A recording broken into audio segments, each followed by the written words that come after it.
Assalamu alaikum. Peace and assalamu alaikum. This is your brother Malcolm Flex. We are live. We are definitely live, family. How y'all doing, man? Go ahead and tap in. Tune in, man. Share this video. Press that like button. Go ahead and press that copy and paste. Paste this and share this video on your social media platforms, on your Facebook. Share this video on your YouTube channel. You understand me? Share this video on your YouTube channel. Mention me in the comments. Let me know that you shared this video, man. And let's go live. Inshallah, I hope you all was able to see last night interview premiere to last night's video. And what I'm going to do, okay, since Fred is salty right now, you know, over his interview with Dr. Wesley, although that was like a month ago, we're gonna play his most recent video that he did in regards to Dr. Wesley Muhammad. It was highly disrespectful. Peace to y'all. We got some soldiers in the house. Let me give some shout outs up in here. We got Brother Christian. Shout out to you, my brother. Brother Lions of the Messiah. Brother Evan, shout out to you. We got Brother Tyrant. Shout out to you. We got Lil Kev. Come on, man. We got Lil Kev in the building, man. Show Lil Kev some love, man. We got Brother Lewis in the building. All praises is due to Allah. Got my brother, my acting brother. You feel me? He gonna get me in the movies and stuff like that. You feel me? But yeah. So we gonna play the audio of Fred from Barbershop Conversations' most recent video, and we're gonna respond to a lot of this stuff. Okay, we're gonna respond to a lot of this stuff. I had some receipts pulled up, but I had to reset my laptop because I was having audio issues. So I'm gonna try to pull up some of the stuff that I had up before I reset my laptop, just in case, you know, I gotta pull out some receipts or I gotta do a quick Google search. You know what I mean? Y'all know how I do. You feel me? I don't just be talking. You feel me? When I come, you know, I'm gonna bring the receipts. I'm gonna bring the stone cold hard facts. You feel me? So my laptop is running a little slow because we live right now, but I'm going to pull up, you know, my email just in case I need to go, you know, through some receipts, show y'all some receipts, you know, and if y'all want to hit me up for some of these receipts that you don't have, you know, you can always email me at malcolmflex19@gmail.com, and I have no issue with emailing brothers and sisters certain information that y'all would like for yourselves. And also, a lot of that information is already in Brother Demetric Muhammad's book, But Didn't You Kill Malcolm? Okay, But Didn't You Kill Malcolm? If y'all don't have this book, you know, you got this is like the Malcolm X Bible right here. Y'all hear what I'm saying? This book, But Didn't Y'all Kill Malcolm, is like the Malcolm X Bible. This is all the stuff that you really need to know about Brother Minister Malcolm X. You know, and all of the events that took place and transpired in regards to our brother. May Allah be pleased with Brother Minister Malcolm X. Okay? So go and get that book. So whenever you get into these type of discussions, you know, you got your Malcolm X Bible on deck. Okay? So somebody run and tell Brother Demetric that we gonna call this the Malcolm X Bible from now on. This ain't even But Didn't You Kill Malcolm? This the Malcolm X Bible. Right? All praises due to Allah. So I'm just trying to pull up my email real quick, just in case I gotta pull out receipts. You know how we do. You know, we got Brother Lil Kevin here, and he all about the receipts, right? So what I'm going to do, because I don't want to risk getting flagged and copyright flags and stuff like that. I'm going to play the audio of his interview with Dr. Inky. It was very interesting conversation, man. And I just like, wow, you still feeling a way about your interview with Dr. Wesley Muhammad, man. So without further ado, we're gonna get started. And in between the conversation, we'll be stopping and I'll be elaborating over certain things. So I don't know how many of y'all came through last night and watched the interview, because I wanted to play the interview so some of you can get familiar with what was going on. So press 1 if you was able to watch last night interview with Dr. Wesley at Barbershop Conversations. It was very good. Brother Dr. Wesley was like, the black man is God, brother, and that includes you too. He had your brother cracking up when he said that. So again, man, press that like button, share this video, man, to those, who know what's going on, who's familiar with Fred from Barbershop Conversations, because your brother, I was trying to get a brother a break. I was trying to stall him out, but he playing real dirty right now. This brother is playing real dirty, your brother, we all about bringing the truth. We all about bringing the receipts. We ain't hold no punches, but we gonna do it in the name of Allah, who appeared to us in the person of Master Fard Muhammad. I bear witness that the most honorable Elijah Muhammad is his last and greatest messenger and exalted Christ. And I also bear witness that the Honorable Minister Louis Farrakhan is divine warner, teacher, and the Messiah in our midst. And I will greet the brothers and sisters with the greeting words of peace and paradise of Assalamu alaikum. So with that being said, we about to go in. So I'm gonna start the video. Everything about Malcolm, I'm tired of that nigga just lying. Well, that's why we live right now. We can handle this nigga with all this bullshit with a special edition. This is a Sunday special edition. We gonna call this shit all the motherfucking smoke. We want all the smoke over here. And I got the smoke for you. All the smoke, man. Let's go. All the smoke, man. All the Wesley Muhammad he's been lying for years, and because he's an articulate filibuster. Watt Luke, I'm not sure how to spell that, my brother. Please forgive me if I get it wrong. Watt Luke 12. Yeah, we'll take on guests. If people want to either call in or people want to come on the show, I actually post a link.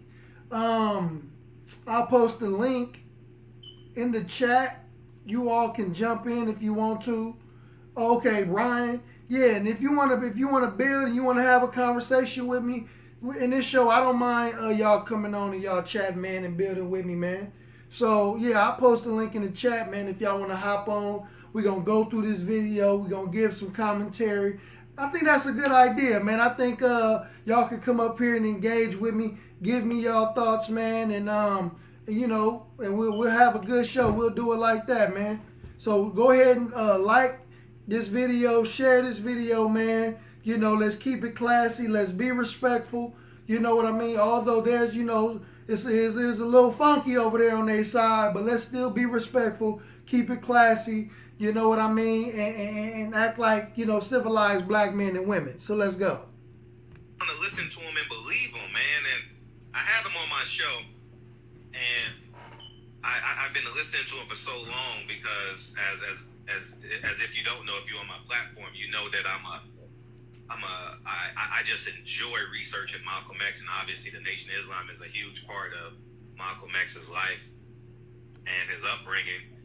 And Wesley Muhammad goes to the ends of the earth to lie on Malcolm to protect the lies of Elijah Muhammad. Now, I'm gonna say this. Dr. Wesley Muhammad has never lied in regards to Minister Malcolm X, right? And also, I find it very strange that this brother has a channel dedicated to boxing, right?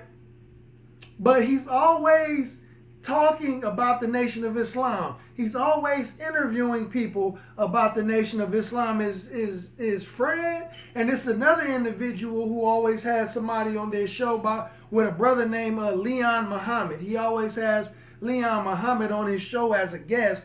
And these are like boxing channels. You know what I mean? But for some reason, you know, these boxing channels are always talking about the Nation of Islam. So I understand that due to COVID-19, that our doors, you know, are closed to the public right now. So I understand that it won't be easy for agents, right, informants to come in among us in our ranks, right, and infiltrate our ranks. You know what I mean? So I think it'd be easier, because they can't come into the mosque, to create YouTube channels, create mischief and lying, etc., etc. So let's keep it pushing. In the Nation of Islam, and I'm just tired of it. I've sat back for years, man, years, and I felt that I wasn't mature enough to attack it from a factual standpoint. You know what I mean? So I just he just admitted that he wasn't even ready to have that conversation with Dr. Wesley. Now I'm ready. You know what I mean? Now I'm fucking ready. I'm tired of this dude going around every interview he has, man. Malcolm Hill, he called Malcolm X a queer. He said that the Nation of Islam cured him of queer. I said, are you fucking kidding me, dog? Like, and Lamont to even put up that to do an article about 8 to 10 years ago about Malcolm X being a queer and all this. I said, it's just, man, it's just disgusting. Now let me say something. The Nation of Islam, we don't teach that. We don't teach that Brother Malcolm X was a homosexual before he joined the Nation of Islam. That's something that we don't teach, you know. So you can't contribute anything that Mark Lamont Hill is saying about Brother Minister Malcolm X to the Nation of Islam, because we don't teach that. And Dr. Wesley definitely don't agree with that. If you go back and listen to some of his lectures in regarding Brother Minister Malcolm X, and at those Malcolm X conventions that they be having, he's always spoke out against Brother Malcolm X being a homosexual. It's time to put his hand to the fire, man. The lies they tell, man. It's just a history of lies, man. They can cure AIDS through milk. You know what I mean? What the? The white man is the devil, but they get government contracts. How you gonna curse the hand that feeds you? You understand what I'm saying? So at the end of the day, where it get crazy for me is when all that come together. I'm like, wait a minute.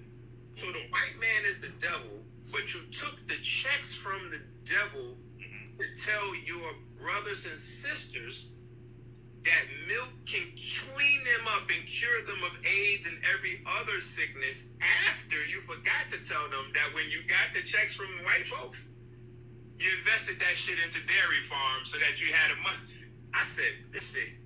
Now, that didn't make no sense to me. I'm not sure exactly what he's talking about, that we got some money from the white man and invested it in dairy farms. I don't know what he's talking about. Here is insane. And literally the number one most documented problem with cow's milk for men is prostate cancer. So in my mind, I'm saying to myself, how can Farrakhan be literally the walking example of why you should not drink milk, and then you guys are standing up in front of your congregations? Oh, Sabi didn't know he made a mistake with this here. He didn't know what he was. Wait a minute. Hold on, family. We're not even. Now, I'm not no expert on milk. You know, I'm not even going to pretend to be like someone who knows, you know, is milk good for you, is milk bad for you. I don't even drink it like that anyway. You know, I'm not a real big person that's real big on milk anyway. I hear that raw milk is pretty good, but I've never had it before, so I'm not the guy, you know, I'm not the milk guy. You know, I don't know the science on milk, you know, so I'm just going to be real and keep it 100. Qualified or educated. You don't have an education in anything related to health, anatomy. Like a lot of times, this happens in poverty. You know what I'm saying? Because in poverty, you know, we don't have shit. So we don't have educations. We don't know what educations actually look like. Educations come in flavors like fucking ice cream or Jordans, okay? You can get different types. Wesley Muhammad is a religious fucking scholar. He doesn't know anything about health. He doesn't know anything about food. He doesn't know anything about your body. He don't know anything about fucking milk. He doesn't know anything about any of that shit, Bubby. See, you don't have to be a doctor or a scholar in health to learn about something. You know what I mean? That's what they don't understand. Like, it's the type of research and it's how you research, can determine if a person is educated on a subject. Like me, I didn't go to school learning about Malcolm X, but based on my research, I'm pretty sure that none of these dudes can get with me when it comes to dealing with this subject. You know what I mean? So you don't necessarily have to go to school for about a certain subject to learn about a certain subject. So I disagree with that wholeheartedly. Because people are, and man, he's a scholar. He's a scholar in pure fucking make-believe bullshit. Because he doesn't even know his shit that well, or he'll stop fucking ducking Paul Guthrie. Yeah, Now he said he ducking Paul Guthrie. Now, when I really start doing these interviews, Dr. Wesley was one of the first people that I interviewed, right? And Dr. Wesley Muhammad has never, ever ducked Paul Guthrie. As a matter of fact, Dr. Wesley was ready to set up the debate with Paul Guthrie, and Paul Guthrie pulled out of the debate. He didn't want to debate Dr. Wesley. So that is a fact. Paul Guthrie turned down a debate with Dr. Wesley, and Pastor Geno Jennings turned down a debate with Dr. Wesley. Dr. Wesley had got off the debate circuit, but Dr. Wesley had always said that he'll make an exception for Pastor Geno Jennings and Paul Guthrie. So that is completely false.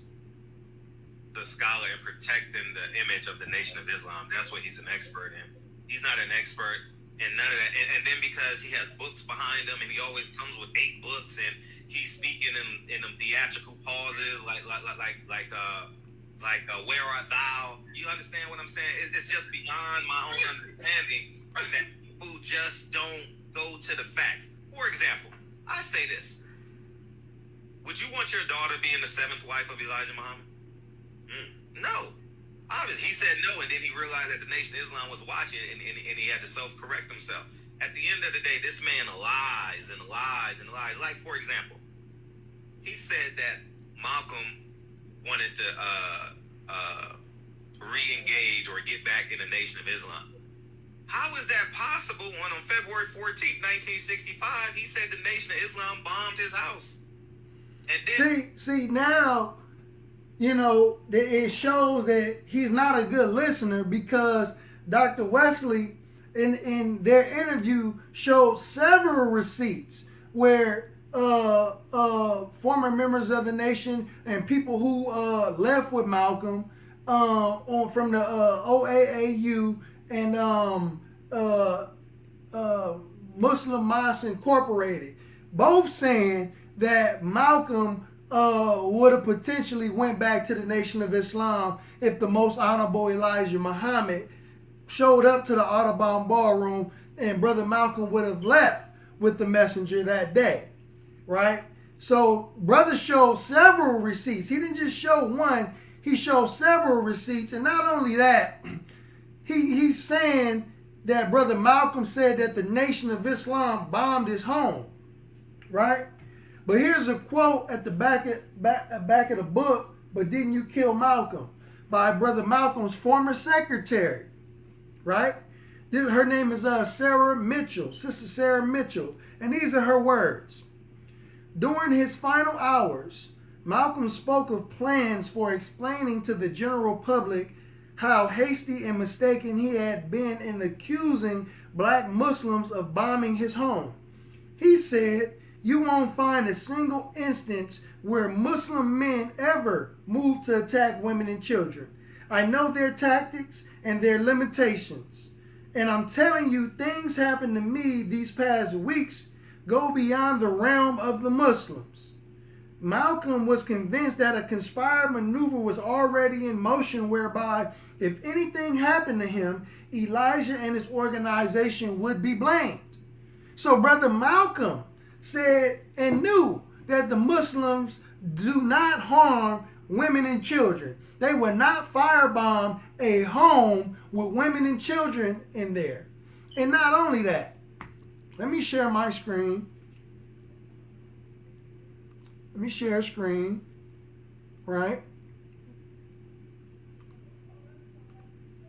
And let me pull up the receipts for the people who don't know.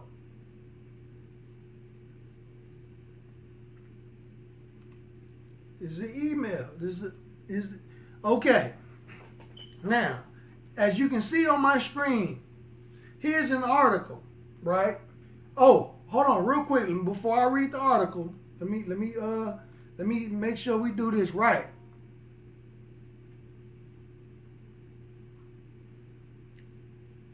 Let me read the actual eviction letter from the Nation of Islam.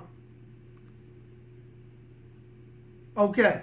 So here's the actual eviction letter from the Nation of Islam Secretary in Mosque number 7, Brother Maceo, I believe. Okay, and Most Honorable Elijah Muhammad ordered Brother Malcolm to relinquish the house. So I'm going to read the letter. It says, Dear Brother Malcolm, you have several items such as letters, mosque film, Negro documents, etc., relative to the Muslim and their affairs.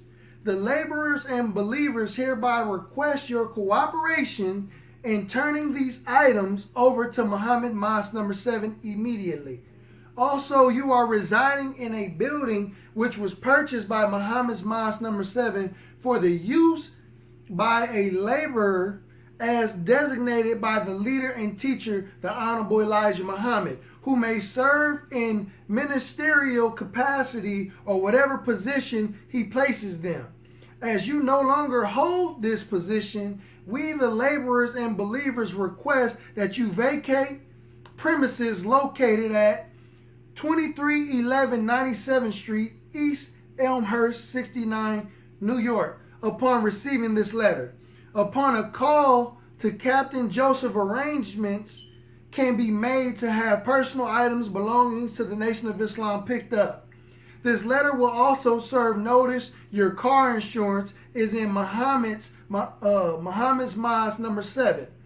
We are requesting that you discontinue using the name of Muhammad's Mosque or the Nation of Islam for your personal effects. We can effect a transferal of title, right? And it's more to it, right? So that's the actual letter of eviction from the nation, right? When you go up, here's an article, right? So now, Brother Malcolm is going through a dispute over the home, right?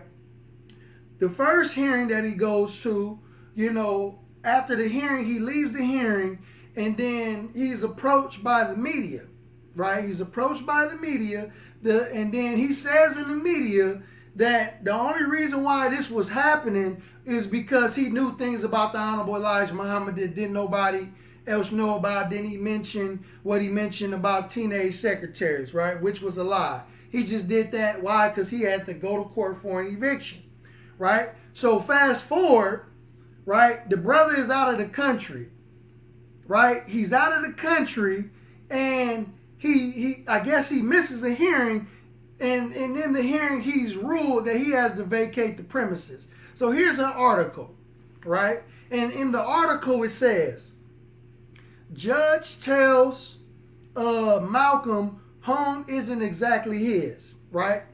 And it reads, if Malcolm X, militant Negro nationalist, does not come home soon from his racial politicking in Egypt, he won't find any home to return to. Queens Civil Court Judge Maurice Wall yesterday ordered him to give up the 6-room, 16,200 home at 2311 97th Street, Elmhurst, which he has held since late 1959. Rules it Muslim property. Wall's decision was given on evidence taken at a trial June 16th through 17th, in which the Black Muslims of Muhammad's Temple of Islam Incorporated sought Malcolm's eviction. Right? So it was ruled, according to Judge Maurice Wall, that the home that Malcolm was living in was rightfully the Nation of Islam's home. Right? Malcolm did not own the house. Okay? And so, this debunks what anybody is saying about the Nation of Islam trying to firebomb a home with women and children in there for him allegedly exposing the Honorable Elijah Muhammad. Now, if you are a landlord or you own a home and you are allowing somebody to live there, right? And it costs a lot of money to renovate a home. Okay? It costs a lot of money to renovate a home, make it look nice, make it look livable, right? But you're letting somebody live there, right? So would it make sense to you as a landlord or a homeowner to firebomb your own property when you won it, when you won the eviction case? You won your home back in the eviction court, right? The home rightfully belongs to you. They're going to give you the house back. Would it make sense for you or anybody that follows you to firebomb your own property when you're going to get it back anyway? And Brother Malcolm knew he was getting ready to lose the property. Why? Because he was out of the country when they ruled that he had to get a home up. So he wasn't even at the hearing that had took place. So he knew he was going to have to get a house up. So why would it make sense for me as the landlord, the owner of this property, for me to go and burn it down? That don't make sense, right? But we got people pushing this narrative as if there was something more sinister going on with the Most Honorable Elijah Muhammad, right? But it defies common sense. It defies practicality. It defies intelligence to go and burn down your own property that you own and you're about to get back anyway. I mean, it would be smarter if you wanted to do something to the man, wait for him to leave the home. Right? So, okay, hold on. We got somebody that came in. Hi, can you hear me? Yes, I can hear you. Peace, my brother. Yeah, good evening. It's for you. For me, it's late at night. But thanks for having me on. It's hard for me to actually find people who are willing to talk, that are members of the nation. Yes. Would you mind if I asked some questions about that? Yeah. Is it related to the subject? Is it related to the topic? No, it's more related to the theological aspect of the nation. To be honest with you, we can definitely have this conversation, but tonight I'm on a specific topic and I'm on a specific mission, and get into the, because are you one of my Orthodox Muslim brothers? Well, if you want to call it like that, then yes. Where are you from? I'm from Holland, man. Are you from Holland? Yeah. Okay, well, assalamu alaikum. Walaikum salam. Yes, sir. Yeah. So, I don't really want to get sidetracked with a theological discussion about Nation of Islam beliefs, because I know that we can have this conversation for hours. And tonight, we want to talk about barbershop conversations, Brother Minister Malcolm X. And just stay on topic. You know what I mean? So, but if you want, again, we can build on that topic at another time. Maybe we can set up another video and then sure. Then we can do that. So what you can do is, my brother Ryan, is you can email me at malcolmflex19@gmail.com, and then we'll probably set something up for tomorrow. All right. Malcolm Flex 19 at Gmail. Yes. All right. Thank you very much. I will send you an email, and I hope in the future for on a fruitful conversation. Thanks for having me on. Yeah. We'll set something up. Just email me. All right. Good. Uh, Have a good stream. Bye bye. yeah. Yes, sir. Thank you.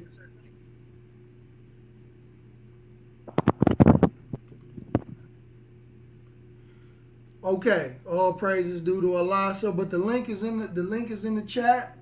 If y'all want to come on and build with your brother, feel free to tap in. But we're gonna continue this conversation. And then to double on that, Elijah Muhammad said, "Oh, he probably did it." Yeah. That makes sense, right? That makes sense. You understand what I'm saying? So, and then he goes on an interview Wednesday or Thursday with the gentleman with the assistant to Muhammad Ali, and he tells the story of how the Nation of Islam severely beat him up, and they actually did time for this. And it's just beyond my own comprehension that people listen to this man. I'm just tired of him. Every interview he does, he attempts to defame. It sounds like some jealousy, some envy up in there. Man. And the people need to know the truth at the end of the day. Just tell the people truth and let them do it. So if I say the black man is God, the black woman is God, God is a black man, who's your leader? Master Fard Muhammad. That's a good one. Can a non-black man teach a black man how to be a black man? You know what I mean? See, now now we're accused of worshiping the white man. You know what I mean? But I'm going to show you, man. See, y'all don't really know Fred like y'all think y'all know Fred, right? Brother Fred is a former politician, man. You know, and he's a double talker, double speaker. You know, and you trying to hold us to certain standards that you don't even live up to yourself. You know, we got videos of you that you didn't even know what being pro-black was until you got on YouTube. You didn't know what being pro-black is. So how you gonna try to hold us to something that you really don't have a full thorough understanding of, right? I don't think W.D. Farad is a black man. You understand what I'm saying? Just tell the people the truth. He is a black man. You know what I mean? Don't tell them He's what original. you need them to know so they can keep on donating. You understand? So they can. Yeah, man. So at the end of the day, man, it's just I'm tired of the lies, man, and I'm tired, man. And he's the only guest I've ever had on my show, Inky, that I just had no respect for. None. Now, let me say this, right? Dr. Wesley was invited to this brother's show, but he didn't know why he was necessarily being invited to the show to talk about until brother Demetric Muhammad let the brother know, you know, what type of brother this dude is. Why? Because when brother Demetric went on Fred's platform, right? He didn't ask brother Demetric, you know, can we do a Q&A with the guest, you know, before you hop off, right? Maybe the guest probably will want to ask you some questions. The brother, when brother Demetric got off, did a Q&A, man, and some of them people went up there talking bad about brother Demetric and what the brother was teaching, what the brother was saying, man. But normally, like, when you interview somebody, and I've interviewed a lot of people, it's like when you done interviewing them, you're done with the live stream.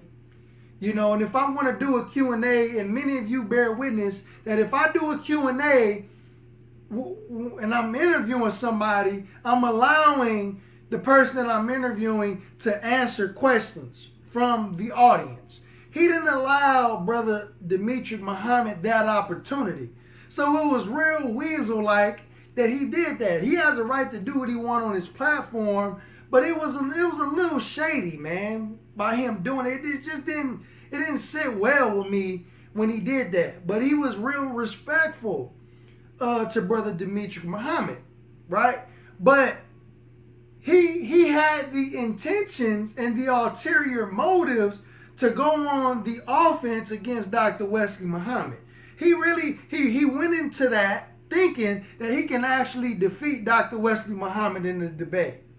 And it showed, and he was very frustrated, right? And I'm typically even keeled and calm, but when you've seen videos from him and was it Mark Lamont Hill doing interviews every time, he's like the spokesperson for Malcolm X for Mark Lamont. How about, come on, man. Mark Lamont Hill need to knock that shit off. Yeah, man. We need to knock that shit off. See, what happens is he don't realize his shit getting ready to start looking suspect because you keep you keep standing next to Wesley. Wesley is the guy Method Man was talking about years ago. You make it hot, niggas won't even stand next to you. Like, so what's the big deal about Dr. Wesley? Like why are y'all so bent out of shape and so upset with Doc? You know what I mean? Like, you know, to where people can't even do shows with the brother? Come on, man. Y'all that salty, y'all that bitter, right? But we're gonna let them continue to hang themselves. When Wesley did a whole tour, and I sat back and I watched, I have to always ragdoll these niggas, Fred, when they fuck up with the science. Like, I'm literally quality control for scientific information community shit. So I'm watching. I see your man Breakfast Club, and see, these platforms is really the problem, Fred. Because people keep turning microphones on in front of him, and that's what's really the problem. So he goes on tour and he's telling everybody all across, oh yeah, you know, the government has a program where they're using marijuana to make the black man docile, to make him turn him into a homosexual, to lower the sperm count, the semen count.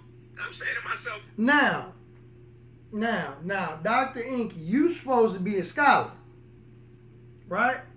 But wouldn't it be the scholarly thing to do that if you want to refute Dr. Wesley's science, his teachings, you know, his information, his research, if you want to refute his research, wouldn't the scholarly thing to do is to rebut it with your own research? Write a book like Dr. Wesley did, write an article, a blog, or something refuting Dr. Wesley's information, right? But instead of doing it the civilized way, doing it the scholarly way, then you want to resort to slander and defamation. You want to resort to slander and defamation instead of dealing with the information. I'm not sure who you are, Cold Queen, but you know, it's lit tonight. It's lit tonight. If you don't know who we are, what we doing, just stick around and watch. I wonder how many children Wesley Muhammad got. Because me and Sadie are highly favorable on cannabis. And nigga. He love to smoke weed. Nigga. That's all I can say. One word. That's my whole explanation. Negro. Nigga. I have 10 children and 2 sets of twins. I promise you, if cannabis was going to stop reproduction, I would not have a family. But for certain people, that's anecdotal type of evidence. So when I approached the situation, you know, I had to pull up the latest. Don't forget to like and share this video, family. This jargon up. We live. With shit from the 1910s, 1920s, 1930s, these outdated studies. So when I pulled up the premier group of researchers frontline right now, we looked at the Harvard study. The Harvard study showed that not only are cannabis users, they have more potent sperm. Their sperm cells are swimming more. They got higher amount. They're more healthy. Yada, yada, yada, yada. So everything that he was saying in his presentations across the country was not only foolish, but you're literally hurting people because you come out 1 to 2 years before the legislation passes for the largest cash crop agricultural revival, where all of these people that have been participating in this culture illegally can now get their shit together and take advantage of the legal opportunities to reform you done ran folks away with this program and telling people that. See, now he's trying to use deceptive intelligence. He's trying to justify wrongdoing by saying that economically, the country can make a lot of money. Black people can make a lot of money. Why? Because you selling weed illegally anyway. So why not do it legally, right? And make money, right? But see, what Dr. Wesley is attempting to do is that it's bigger than the money, right? Because if we continue to get this GMO, feminized lace marijuana, it's gonna soften us. When you look at a lot of young dudes nowadays, man, they don't like they don't like contact sports. We grew up, we played contact sports. We was rough on the basketball court. We was rough in the football field. We wasn't afraid to throw hands when it came down to it. But a lot of this generation, they don't know what fighting is. They quick to pick up a gun. You accidentally bump into a brother, he ready to kill you. He looking at you crazy. For what? So yeah, there is some truth into what's going on, right? And you can even smell it. When you smell it, you can smell the chemicals in it. So yeah, Dr. Wesley is trying to save a generation. Why? Because this marijuana is militarized, just like the vaccines, just like the food, right? Depopulation is real. Depopulation is real, man. So we gotta quit trying to use this deceptive intelligence by saying, oh yeah, we hurting the economy, for not wanting to participate in the marijuana business, right? No, we not. How we hurt? How is it helping our economy? When black people in America is still some of the most impoverished people on the planet. So how is it going to hurt you for saying, I don't want to smoke weed, I don't want to sell weed? How is it hurting you? It don't even make sense, man. Cannabis turning men into women.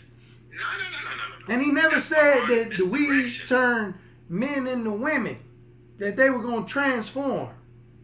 Because they done invested literally millions and millions and millions of dollars into cows, Fred. They done invest, and they trying to, the A1 cow, the A2 cow. And see, those conversations all work with people that don't know any better. But then when you come to me with that, I'm like, oh no, I know the difference between the A1 and the A2 cow and the proline instead of this and the change this amino acid. I already know what it is. But those cows y'all using is making way more casein and morphine than the average. So I'm like, nah. And then we start to talk about the mTOR pathway, which is the pathway that actually creates the cancer. Cow's milk directly turns that on because it puts your body in a state of hyper growth, which is one of the hallmarks of cancer, where the cells are growing, out of control. So without even getting too sciencey, it's just like these people. But now here's a contradiction. This is what I don't understand. How are you pro weed, but you anti milk?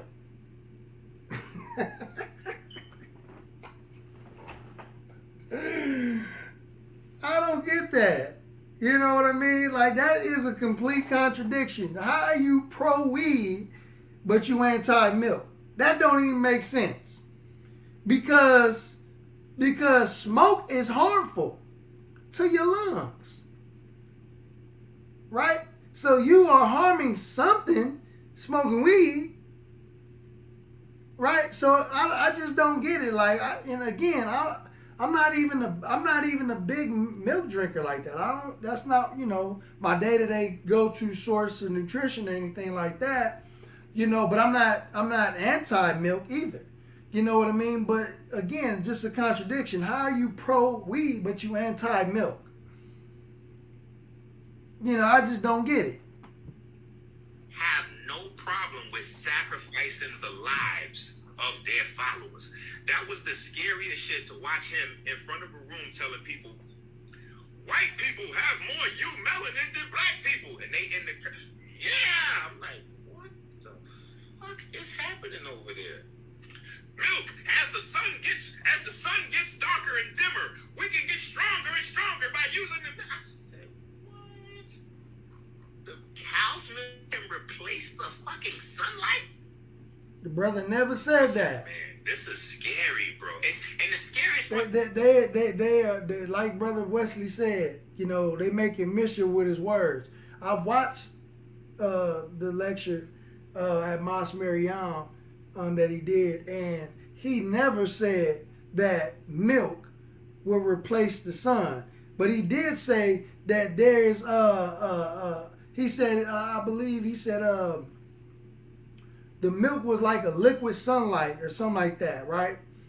Why? Because in the grass, the vegetation, receives the sunlight, and the cows, they eat that vegetation, right?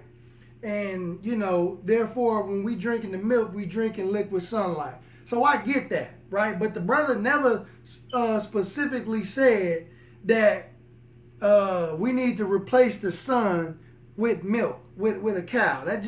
He just completely lying. To me, was not that he was saying those things. There's never been a time period where there wasn't idiots saying, but the crazy thing was the people. They was like, yeah, and I'm like, yo, this is insane. It's like this big fat lady from Philly. I got her on my Instagram. She putting about 20 goddamn pounds of Domino sugar. And people would say, I'm like, yo, what the hell is this? People hitting me up, attacking me. Oh, Inky, that's a black business. Oh, Inky, she be buying children's school books and book bags in September. I'm like, nigga, she's killing their parents in October, November, December. And when you look at the video, Fred ain't even really listening to the dude. Like, you can tell that he's not even really interested in the milk conversation either.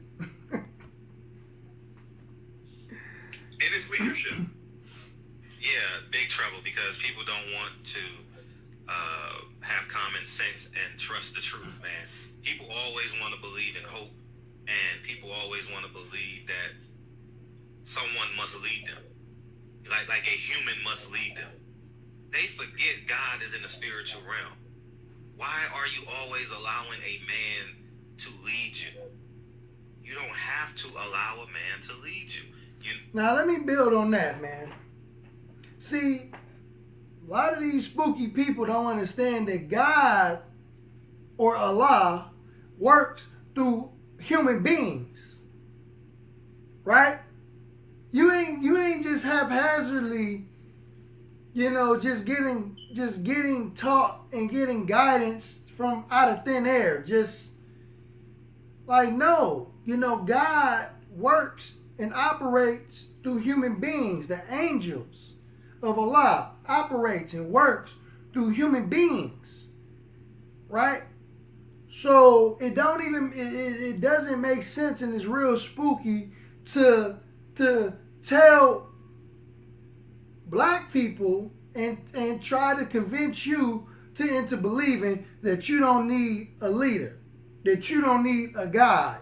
You don't need people in your life with more experience than you to help you get through certain lessons in life, get through certain experiences in life. And one thing that we have to do as human beings is always humble ourselves and realize and recognize that we don't know everything. Right? Because the moment you think that you got it all, that's when you lost it. And it's really foolish, right? Because any man to tell you that you don't need a leader, you don't need a teacher, you don't need to follow nobody is a damn fool, because they following somebody. See, Fred, you wasn't the first person on YouTube. Somebody influenced you to use a platform like YouTube. You wasn't the first person to know how to use YouTube. Somebody had to teach you how to use YouTube. Right? You didn't know nothing about boxing. Somebody had to teach you about boxing.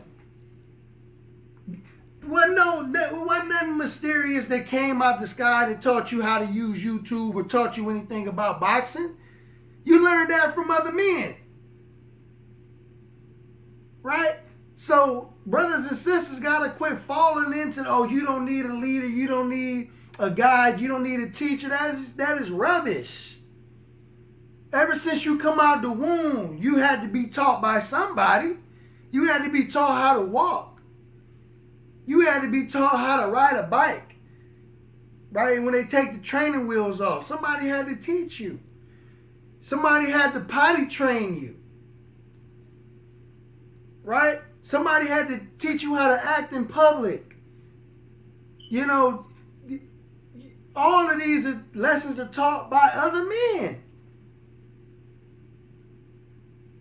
You know, and it's baffling coming from somebody who was running for city council in Whittier, California, right? You was going to be a leader, you know, over something. Somebody's going to have to follow you. So you want followers, but you don't want other people to have followers.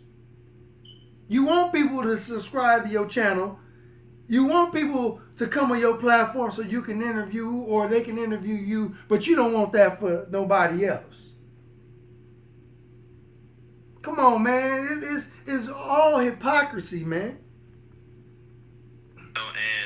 And they have this Messiah complex, this God complex, you know, because if you ask Wesley Muhammad, he's going to send you, he's going to talk for 30 minutes. And I say, can you just answer it yes or no? You understand what I'm saying? Like, Elijah Muhammad never said he had 9 wives. Never said it. Never said it. He didn't need to. All his speeches, I've combed through as much as I possibly could. No, he's never. And if he had 9 wives, the Honorable Elijah Muhammad he didn't need to. He didn't need to go and run around and tell the whole world how many wives he had. He didn't have to do that. That was his choice. His inheritance. Why did they go to court? Why is there no legal documentation? Why you have at least 10 unsigned birth certificates? You understand? And this is the man that Wesley Muhammad. Wait, what'd he say? At least 10 all his speeches. I've combed through as much as I possibly could. No, he's never. And if he had 9 wives, where's the inheritance? Okay. Why did they go to court? Okay, bam. Pull out the receipts again. Got to pull out the sword. Got to pull out the sword of truth. The man said, "Where's the inheritance? Why did they go to court?" Well, we gonna expose why. Bam. So there is articles on the subject. So after the Most Honorable Elijah Muhammad made his departure, there was a civil dispute between Wallace and I believe Herbert, if I'm not mistaken, and the other children by the Most Honorable Elijah Muhammad's other wives over $5.7 million. It says 19 children of Muslim leader battle a bank for $5.7 million. Right? Let me see if I can pull up the actual article so I can read it to this brother. Why? Because he don't know what the hell he's talking about. So let me move this to the side so I can type this in.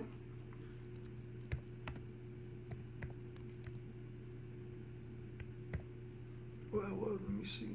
19 children, a Muslim leader.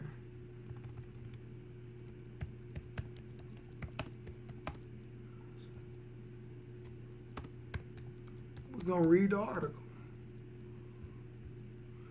Battle a bank for $5.7 million. And there are other articles as well. You don't have to just read this one. So let's try to pull it up and let's read what's in it. It says 19 children of Elijah Muhammad, the late black Muslim leader. Hold on. Oh, okay. They hit me with the woo-wop, huh? No, we don't want to do that. There's other ones. That's how they get you. And they're getting a subscription. You don't want a subscription.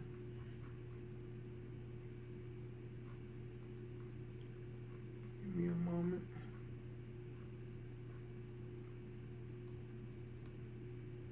I had the full article, but it's gonna take me a while to really look for it.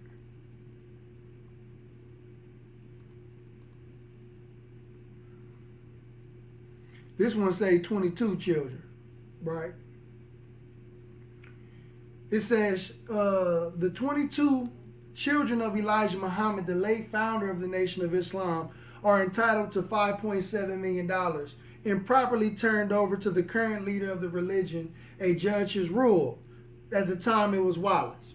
Cook County Circuit Judge Henry Budzinski ended a 7-year court battle with his ruling Thursday that the disputed bank account at the First Pacific Bank of Chicago, now known as Daiichi Kangyo Bank, was the private property of Muhammad and did not belong to the Church of Islam. So what Wallace was trying to do was basically trying to say that that account was his private account. It was not the Nation of Islam's account under the Honorable Elijah Muhammad. He was trying to claim it for himself. It says, after Muhammad's death, the Pacific Bank closed his account and transferred the funds into a new account of one of his sons, Wallace Muhammad. The younger Muhammad was later named the new leader of the Islam Nation, which is now known as the Muslim American Community.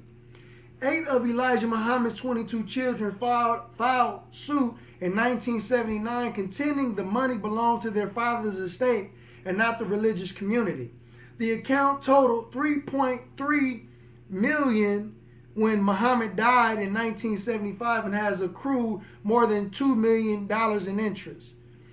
Budzinski ruled in favor of the estate in 1982, but the estate appellate court asked him to reconsider the case with additional evidence in 1984. Right? They don't have all the information, but when I pull up the information,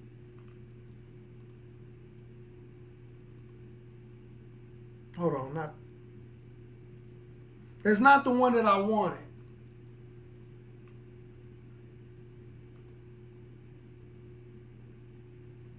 Okay, that's not the one that I wanted, but there's also another article where it says that money was split up between the children.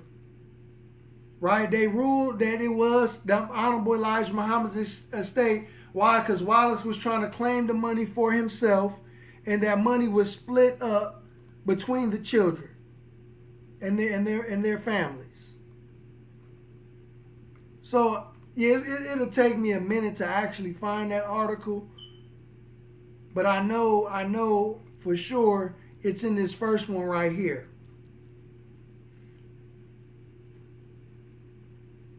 But for some reason, in this article, it's not showing the actual. It's not showing the actual article.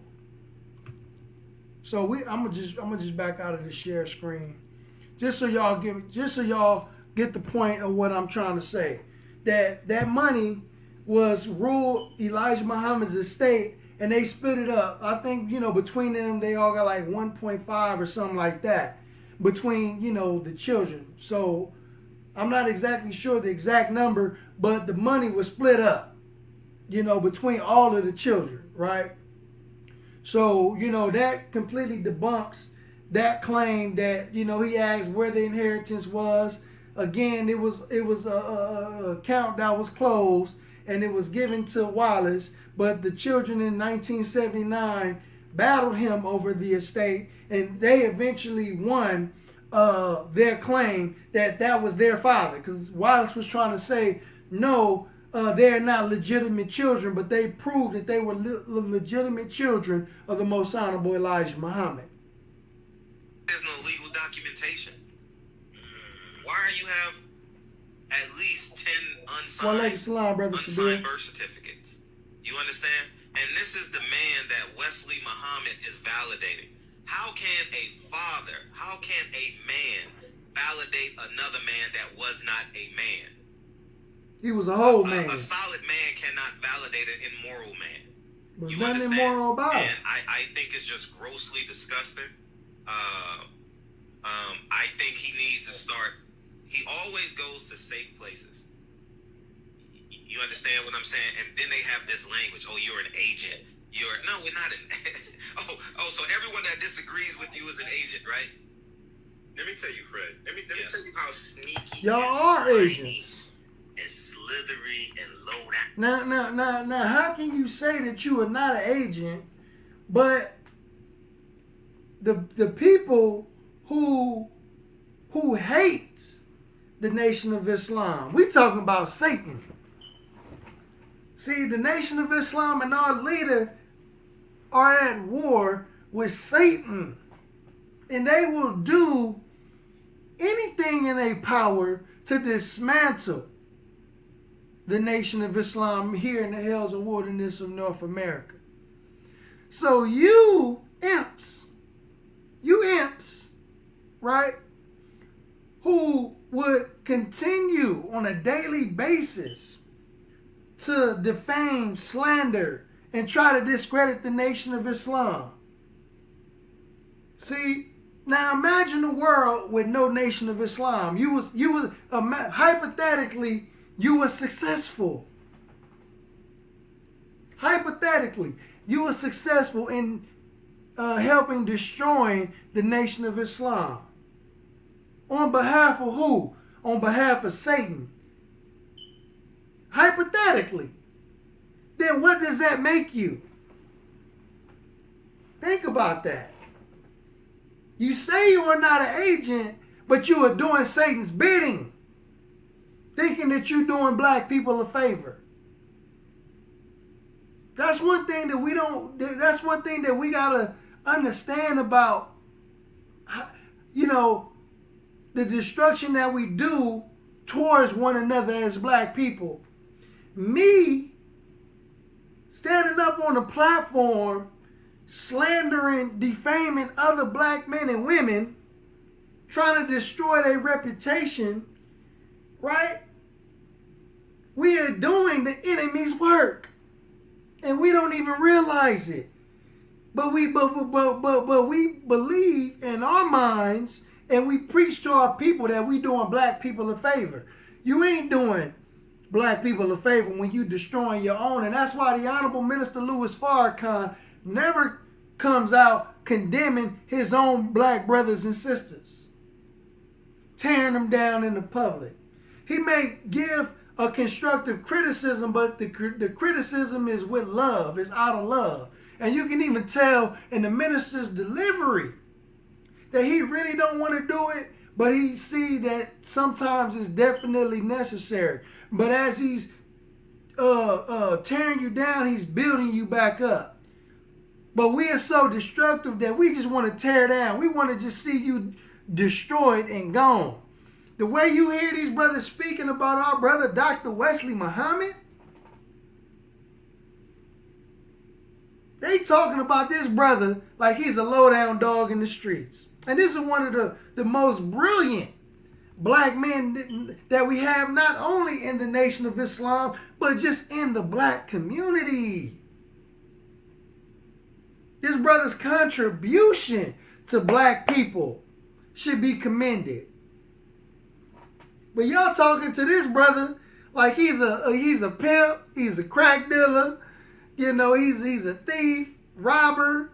Y'all talking about this brother like he one of them type of dudes. And this is one of the most dignified brothers that I've ever met in my life. that I look up to. You know what I mean? So it's just mind blowing, man. The level of degradation that black people have gone down to and mixed in with a platform. You got a platform. So now we can see who you really are. A lot of y'all don't even really get it. Like, we can really see who y'all are just by y'all opening your mouths. And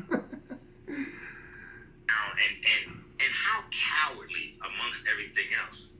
Because see, that right there, the cowardice is not something that I would have associated with the NOI until Wesley Muhammad. Cowardice, like being scared of men, like being scared of having public conversation. Like, I would not have ever associated many things you can associate with the NOI, but until Wesley, cowardice was not one. When he made that shit about, first of all, when he first did the video where he mentioned Dr. Sebi's name. Now, check this out. I saw it. Nigga, listen to this, brother. I just let it rest. I was like, he ain't really, that's too stupid. Nobody's going to go for that. He can't even pronounce the word tyrosine. He doesn't even know how to read. He doesn't even know how to read the words that he's saying. So I'm like, we go.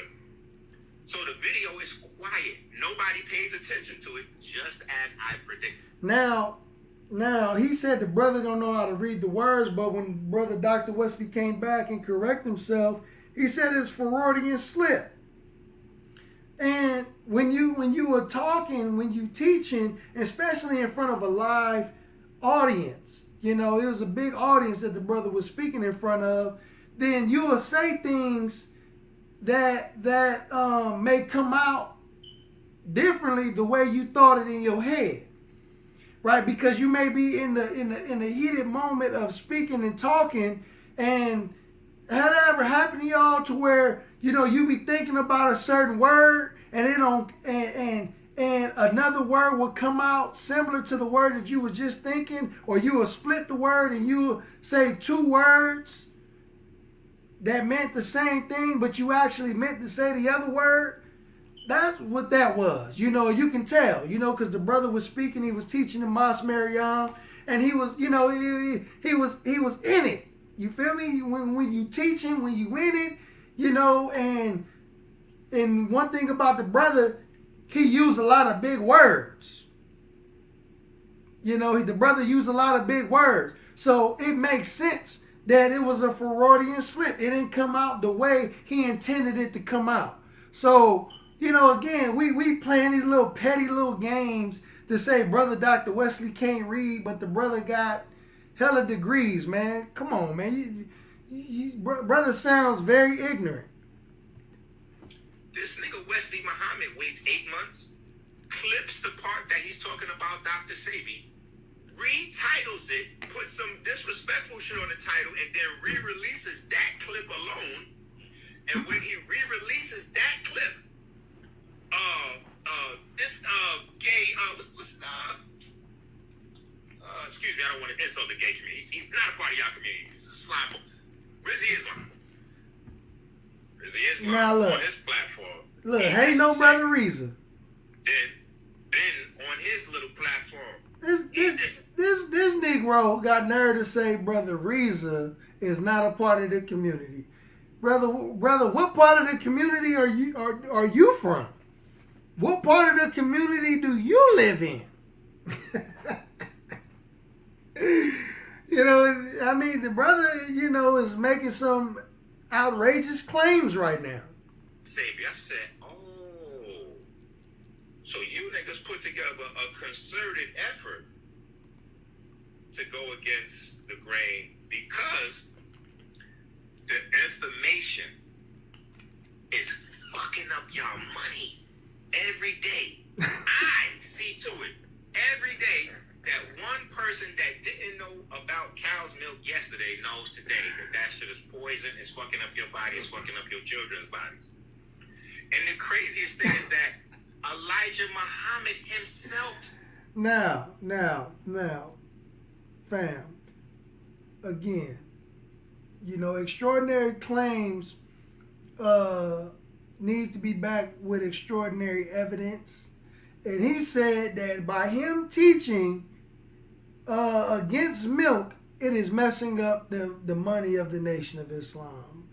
I mean, I really don't understand that. I really don't get that. Like, how is it messing up the money of the Nation of Islam? Like, I don't get it. How? He's definitely gonna have to answer that. Somebody get him in here. Somebody get Dr. Inky in here. He gotta answer for some of these things that he's saying. Somebody get Fred in here. They gotta answer for some of this, man. Bring him on post the link. Tell them tap in, man. Tell them tap in, man. We live, man. Send Fred the link. Send Dr. Inky the link. He need to answer for that. What do you mean by he messing up the money of the Nation of Islam? Said so in How to Eat to Live 1 and 2. Elijah Muhammad said, don't be on that cow's milk. Elijah Muhammad said that the health food stores have alternatives to cow's milk, so use those. Elijah Muhammad in How to Eat to Live said that the cow's milk is for cows. I think he's high because he just talking. He ain't got no sources, nothing.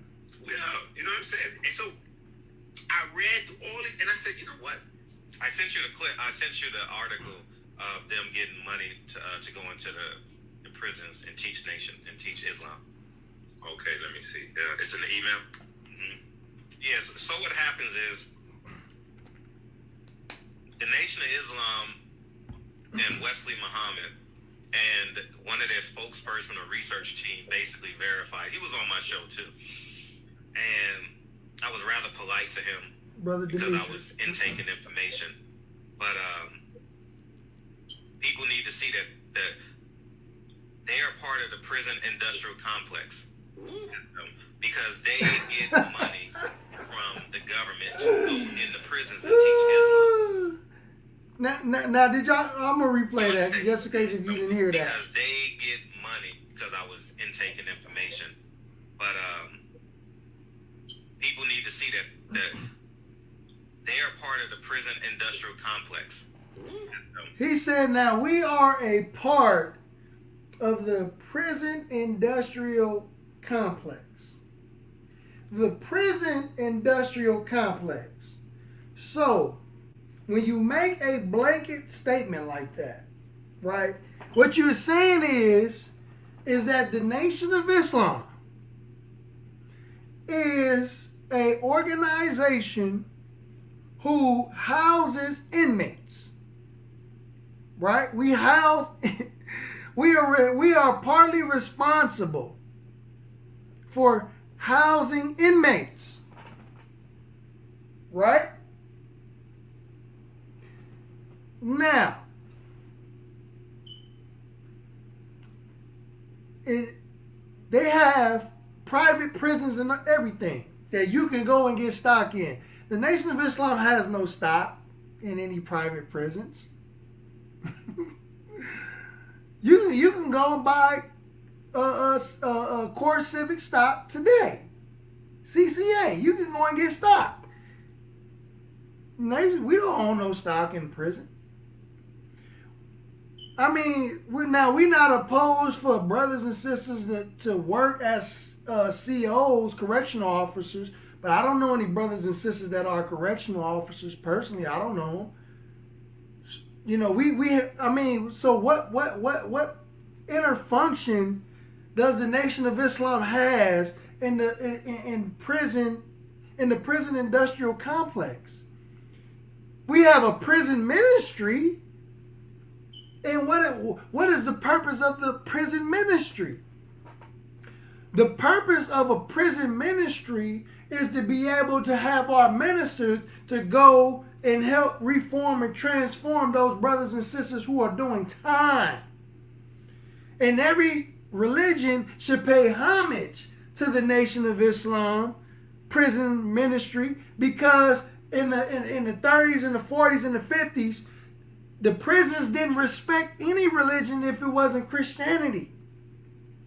Right? So they was feeding inmates pork and all type of stuff.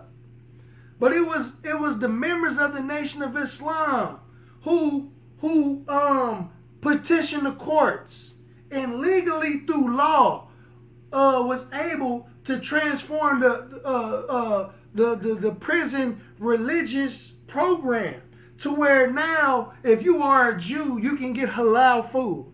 I mean kosher food. If you are a Muslim, you can get halal food. If you have a certain religion, then you have certain rights you have certain laws that will protect your rights to get certain religious material. Right? Because at one point, they couldn't get a message to the black man in prison. They couldn't get a Quran in prison. They couldn't, you couldn't get a Torah in prison. Right? So everybody's religious beliefs are respected in prison widely because of the Nation of Islam's prison ministry. So all religions should pay homage for the work that the Nation of Islam has done in the prison. Right? But they will attempt to say, oh, well, the Nation of Islam received funding, right, to go to the prison, but y'all don't understand that, again, the inmates need material. They need things. They need books. They need paper. These people don't really understand what it's like, to try to practice your religion in prison with limited resources. I had brothers calling me from a whole nother state. They might be watching the show right now from where they at. Calling me because they seen the show. Sending me videos because there was a riot. There was a riot there, man. And they sending me pictures and videos of people slain, bloodied, and laid out, man, dead. Because the conditions is so bad, man, that they just like, man, we just gonna tear it up. And just did a big old riot, man, and just showing me the conditions of how they was living. And, your brother was able to reach out to Sister Charlene and Brother Brian of the Final Call newspaper, and they was able to do more research on the situation and have their situation printed in the Final Call newspaper to bring awareness to what was going on in prison. And these were brothers who were associated with the Nation of Islam.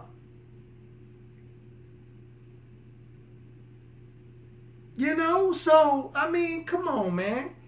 We swallow a camel, but we strain out a gnat. Let me continue. Because they get money from the government to go in the prisons and teach Islam. You understand? Do you get that? You can't curse your job. You can't curse your boss out and expect to get a check on Friday. They get close to $400,000 a year for 12 years. They got it. Wow. And I believe Brother Ben X has a video breaking that down as well. So go and check Brother Ben's channel. Hit him up for the video because I believe he broke that down. You understand? And Dimitri Muhammad, who is a part of their research team, and I think Wesley Muhammad is the other guy, the guy from Indianapolis. They are a part of this, and it's just flabbergasting to me that they talk about their nation, right? Hey, that's a good point. That's a good point, Brother Lines of the Messiah. Brother said, how do they think Malcolm even joined? It was through the prison. Absolutely. That's where, Brother Malcolm got the teachings of the most honorable Elijah Muhammad. You praise Malcolm, but he got the teachings in prison. Why? Because his brother Filbert was going and visiting him in prison, giving him the messenger's material, and therefore he established communication between Malcolm and the messenger while Brother Malcolm was in prison. But again, Fred, this is the same brother who brought Charleston White on his platform. Go and watch the video. The video is on his channel. He brought Charleston White on his platform, and Charleston White said to Fred, to his face, F Malcolm X. F Malcolm X. Straight like that.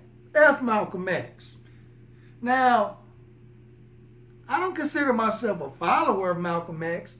I'm an admirer of the brother. I love the brother and appreciate the great works that the brother came through and did historically. You know, and I feel like if the brother would have told me that, I would have had to check him. I would have, I would have had to check him. I would have defended Brother Malcolm better than Fred would have defended Malcolm. But Fred didn't even defend Malcolm. Fred just sat there and laughed and giggled, and just brushed it off like whatever, with a grin on his face, with a little smirk on his face. That's when I lost respect for Fred. That this man, Brother Minister Malcolm, is supposed to be your leader. The man you look up to, the man that you so love. You didn't even defend the brother when another brother said, F your leader. F Malcolm X. That's what Charleston White said. I remember exactly what he said. And you just sat there with a smirk on your face. You ain't no real follower of Malcolm X. Because can't nobody tell you F your leader to your face, on your platform. And he's still in your platform. You can't come on my platform and disrespect no black leader. You can't come on my platform and disrespect no black leader without getting checked. Why? Because we are taught to respect our leaders and respect our elders by the Honorable Minister Louis Farrakhan. But you let a man come and disrespect the man that you worship? Unbelievable. Here's the Wesley Muhammad on. Middle America should be all Nation of Islam, man. It's very inexpensive. You understand? Get out of these big cities for notoriety and do the work. They're not doing the work, Inky. What's up? Let me show you this, Fred, and we're going to jump back over to that one because you're saying the same thing I was saying, but you have a different story. So that makes this shit way hotter. Because I don't know anything about this government, this $500,000 a year that they were getting to go into the prisons. I don't know anything about that. What I know about is the millions of dollars that they got to come up with this milk bullshit. Oh, the A's thing with the doctor. Yeah. And Louis Farrakhan, I'm going to quote I Louis Farrakhan. believe I've done so much they referring to Brother Aleem. Brother Aleem is not an active member in the Nation of Islam at this time. And I wasn't around when Brother Dr. Aleem was around, so I don't know what they got back then. So I can't speak to that. Search on them because of how they disrespect Malcolm. It's just beyond me I think Malcolm spiritually outgrew the Nation of Islam. You understand? Really? Look at this. The doctor from DC, right? The doctor from the DMV area. Oh yeah, I can pull him up. But look at this money. 10 clinics got $213,000 apiece. All you gotta do is add one more zero. That's $2.1 million. I don't know what he's talking about. I ain't been in no damn clinic. What they got? So I don't know what he's talking about. And they were charging 5 times the cost. Facts. So if something costs $50, they charge $250. I have all this proof. Well, Nothing I say today will be a lie. We want to see it. Nothing I say today will be a lie because I can't afford it to infringe upon my credibility. Oh, you did that already. I have all the paperwork, all the videos. It's a I forget what it's called. Emerfil? What's it called? Anyways, I can't think of the name off the top of my head. But at the end of the day, they bamboozled us by getting money from the government to cure AIDS, and it did nothing. It did nothing. And wait, let me tell you, they was a part of the campaign against Dr. Sebi. when he was dealing with his court issues. What? That was the whole shit. So What? because people got short of In my Russell Westbrook voice. What? What? This man, Dr. Inky, just said that the nation of... No, I'm gonna let him say it. Hold on. Sabi from the government to cure AIDS, and it did nothing. It did nothing. And wait, let me tell you, they was a part of the campaign against Dr. Sabi when he was dealing with his court issues. This man just said that the nation was a part of a campaign against Dr. Sabi when he was dealing with his court issues. When Dr. Sabi was going back and forth in court, basically saying that he can prove that he can cure AIDS. He said that the Nation of Islam was campaigning against Dr. I have never heard of that a day in my life. I've been in the nation 6-7 years, and I just now heard that ever. I've never heard the Nation of Islam campaigning against anybody black. Against anybody black. So for the brother, I think Brother Mooney Kai trying to call in. Brother, if you're gonna call, call back. I don't know if you got a 611 number. I don't know if that's you. But you can either call back or you can click the link and you can just hop on. But this man just said that the Nation of Islam was campaigning against Dr. Sabi when he was going back and forth to court. I have never heard that in my life. So he's gonna have to show and prove with receipts.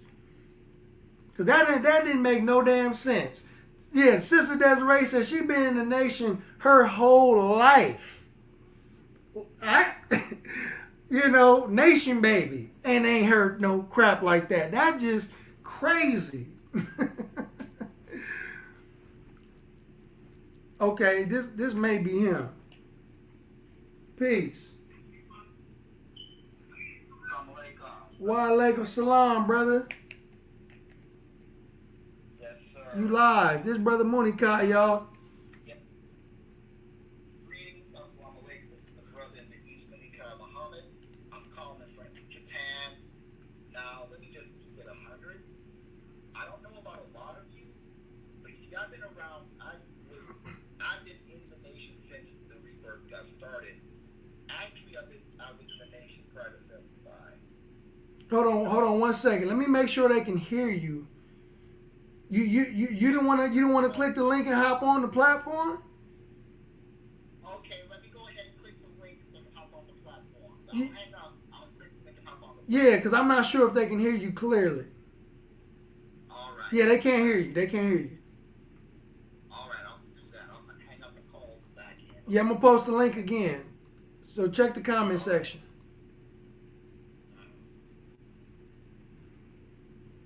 Yeah, because the brother, he always,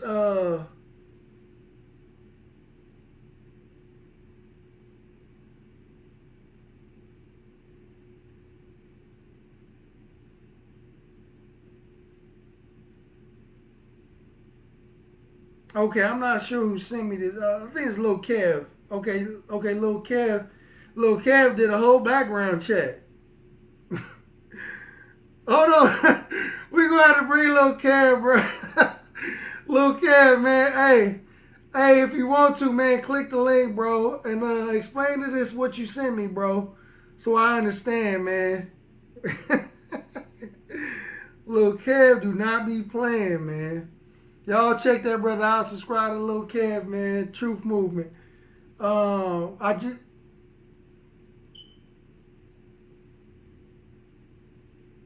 Yeah, if you want to come on the platform, Lil Kev, man, come up, man. I just put the link in the chat, and I want you to explain to this what this is that you sent me. I believe Brother Mooney Kai is supposed to be coming up as well. All praises due to Allah.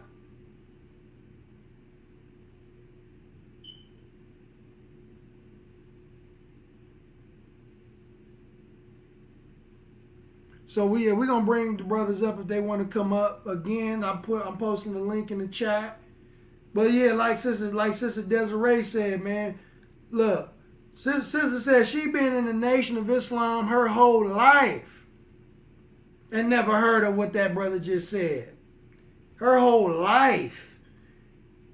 You feel me? That was crazy. That was the whole shit. So because people got short attention spans, when Wesley Muhammad reclipped the video and Ben and Rizzy Islam and all them attacked in unison, for me, that was the continuation, because now Sabi's gone, he can't defend himself. He gone, he can't defend himself. So now it's open season. But people didn't know that I don't understand why they are taking criticism as it is an attack on Dr. Sabi. We honor Dr. Sabi. We got love for Dr. Sabi. Like, I don't understand why you think that we would just come out after the brother died to attack him. They can't take constructive criticism. And we can definitely take it, but we ain't gonna tolerate no damn disrespect. You feel me? We ain't gonna tolerate no disrespect, but we've never disrespected Dr. Sabi or his legacy. But I want Lil Kevin, Brother Munikai, to come on up here, man. And share what y'all got to share with us. been attacking Dr. Sabi since the 80s because Dr. Sabi was the Okay. other thing. Okay, this Lil Kev. All right, Lil Kev, he ready. All praise due to Allah. Assalamu alaikum, bro. Well, like assalam, my brother. How you doing? Man, I'm doing good, man. It's good to see you, soldier. Yeah, it's good to see you too. I finally caught you live, so I was like, "Yep, I'm locked in. I'm locked in for the rest of the night." Man, you was ready too, man. You Yup. always ready. All the time, like I can't believe it. You already know I got your back 100%. So as soon as I started hearing, diarrhea of the mouth, get you in a whole lot of trouble. Get you in a whole lot of trouble. Assalamu alaikum, Brother Munikai. Walaikum salam. Assalamu alaikum, brother. Walaikum salam. It's the cracked fruit in the house. Yes, sir. Yes, sir. Y'all looking good, man. I can hear both of y'all clearly, man. So we gonna do it in this order. Brother Munikai, I want you to go and share your thoughts because Brother Lil Kev, he sent me some documents and I want him to explain what he sent me. So go ahead, Brother Munikai. You got the floor, my brother. Greetings and assalamu alaikum to everybody who's in the house. This is Brother Munikai Muhammad. I'm known as the brother in the East because I am that brother in the East. I have been in the Nation of Islam since before a lot of you were born. I was in the Nation of Islam prior to 1975. I have lived every single day of the rebuilding of the Nation of Islam's effort. A lot of people talk a lot of stuff. You see, I was around when the alpha interferon, that Inky was talking about. I was there when it first got started. I was there and I've seen the interactions of Dr. Sebi with the members of the Nation of Islam. For someone to say that the Nation of Islam had a campaign against Dr. Sebi, yet Dr. Sebi went on Rock Newman's program and said that, he was a Muslim. And That's he right. appreciate the Nation of Islam and brought, Dr. Sebi never said these things. Dr. Sebi did not come forward and say that, the nation was up there doing all kind of weird stuff to him. He didn't say that. The thing that I see is a lot of people, what they're doing is they think that now the way to get popularity, the way to get fame is to attack the Nation of Islam and wait for Nation of Islam to respond, to react. And by doing that, they can get views. So let's keep it 100. Dr. Wesley Muhammad went on to Fred's program. He went on and showed Fred respect. That's right. And you see, this is what's going on here. Brother Fred could not sustain his argument or his premise. And instead of saying and humbling himself and saying, wow, Dr. Wesley, you are presenting information I did not know. I had an idea like this, Dr. Wesley, but you've shown me that you've done the research and your research is like this. Instead of being humble and saying, wow, I didn't know that, he got embarrassed. And he got embarrassed because he has an emotional attachment to his idea of the Nation of Islam. Right. It's not about the Nation of Islam. It is his idea of the Nation of Islam. You have to understand there's a difference. It is the idea of the Nation of Islam that he's upset about. And when Dr. Wesley went on his program and systematically dismantled everything that Fred had, at that point, the scriptures say that all they have left to do is name call. And if you watch the program, which it's been taken down, I hope someone videotaped it. That's right, Brother Sabir. There's never been an unkind word about Dr. Sebi from the Nation of Islam. We just happen to have a difference about what, Dr. Sebi, you've done a great work and we love and appreciate you. But there are some things that, we disagree with on the dietary thing. Okay, fine. But you ain't heard none of us dissing Dr. Sebi call, well, he's this and that. That's not even our way. Right. We are taught in the Nation of Islam. You don't do that to someone. You disagree with their position. All right, position on milk. What's your position? Fine. But you don't get them together. Well, the dude is this, dude is that. That is absolutely illegal in the Nation of Islam. And any brother or sister, you will get checked if you go gutter. So to say that we had a campaign against the man, meaning that we, the Nation of Islam, supported the U.S. government against another black man, when we are the people who go out of our way to support black leaders who oppose us. There are black leaders who come out publicly and disrespect the Nation of Islam. You ain't never heard the Nation of Islam disrespect no black leader.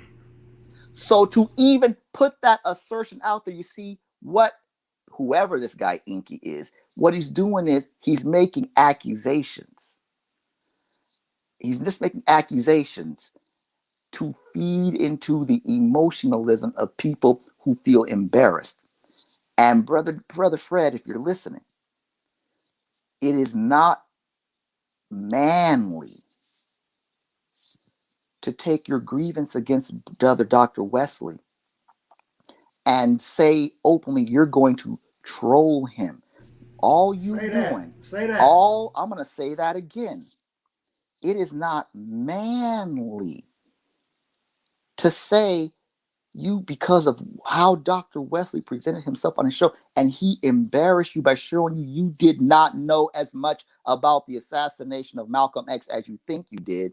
So instead of saying, man, there are things I don't know, you're going to troll him. You know what that does, Brother Fred? That makes you look intellectually small. And Super brother, small. you're better than that. You're better than that. It makes you look emotional and I'm not going to throw incompetent, and it just makes you look like you're just angry and bitter, brother. Why don't you just sit down, Brother Fred, and just say, I didn't know Brother Wesley brought receipts? Because by not doing that, all you're saying is you don't care what the truth is. Exactly. You're saying you don't care about truth, and our people need truth today. So I'll end on this note because I want to get some other receipts. By saying that you don't like the truth, you're actually putting yourself in opposition to the very natural flow of the universe. The universe will cause you. The universe is going to cause you're actually trying to fight against the universe. Name the person who can say, I oppose gravity and I'm going to fight gravity. That's the equivalent of what you're doing, Brother Fred. Your Nation of Islam doesn't do nothing. You are actually hurting yourself. and we love you Exactly. we love you enough to say, brother, you don't have to attack be a troll. Just say, do your research. See if you can poke holes in Brother Dr. Wesley's research. And if you cannot do that, and the Brother Dr. Wesley is the undefeated, undisputed champion. If you can do that, Fred, you'll be the first person in 20 to 30 years to do it. Just try it, because if you try, you'll actually learn something. Hey, brother Mordecai, you want mind sticking around, or you got things to do? You busy? I can stick around for maybe about another 45 minutes to an hour, brother, because I'm enjoying participating. Thank you very much. This is the Brother in the East, and I want to hear from you at once now. Praise be to Allah. So, okay, we got brother Lil Kev on, man. This is my brother right here. You feel what I'm saying? This brother right here is a bright young brother, very intelligent, man, very smart, man, very studious as well, man, very dedicated and committed. When he's focused on something, you know, he's gonna stick with it, you know. So this is a good brother right here, man. I believe his father is also in the nation. So, brother Lil Kev, introduce yourself to the viewers on the platform, my brother. Okay. Well, I'm Kev, everybody. I'm a blogger, YouTuber now, primarily focusing on getting to the bottom of what happened with this brother behind me, Nip Hussle the Great.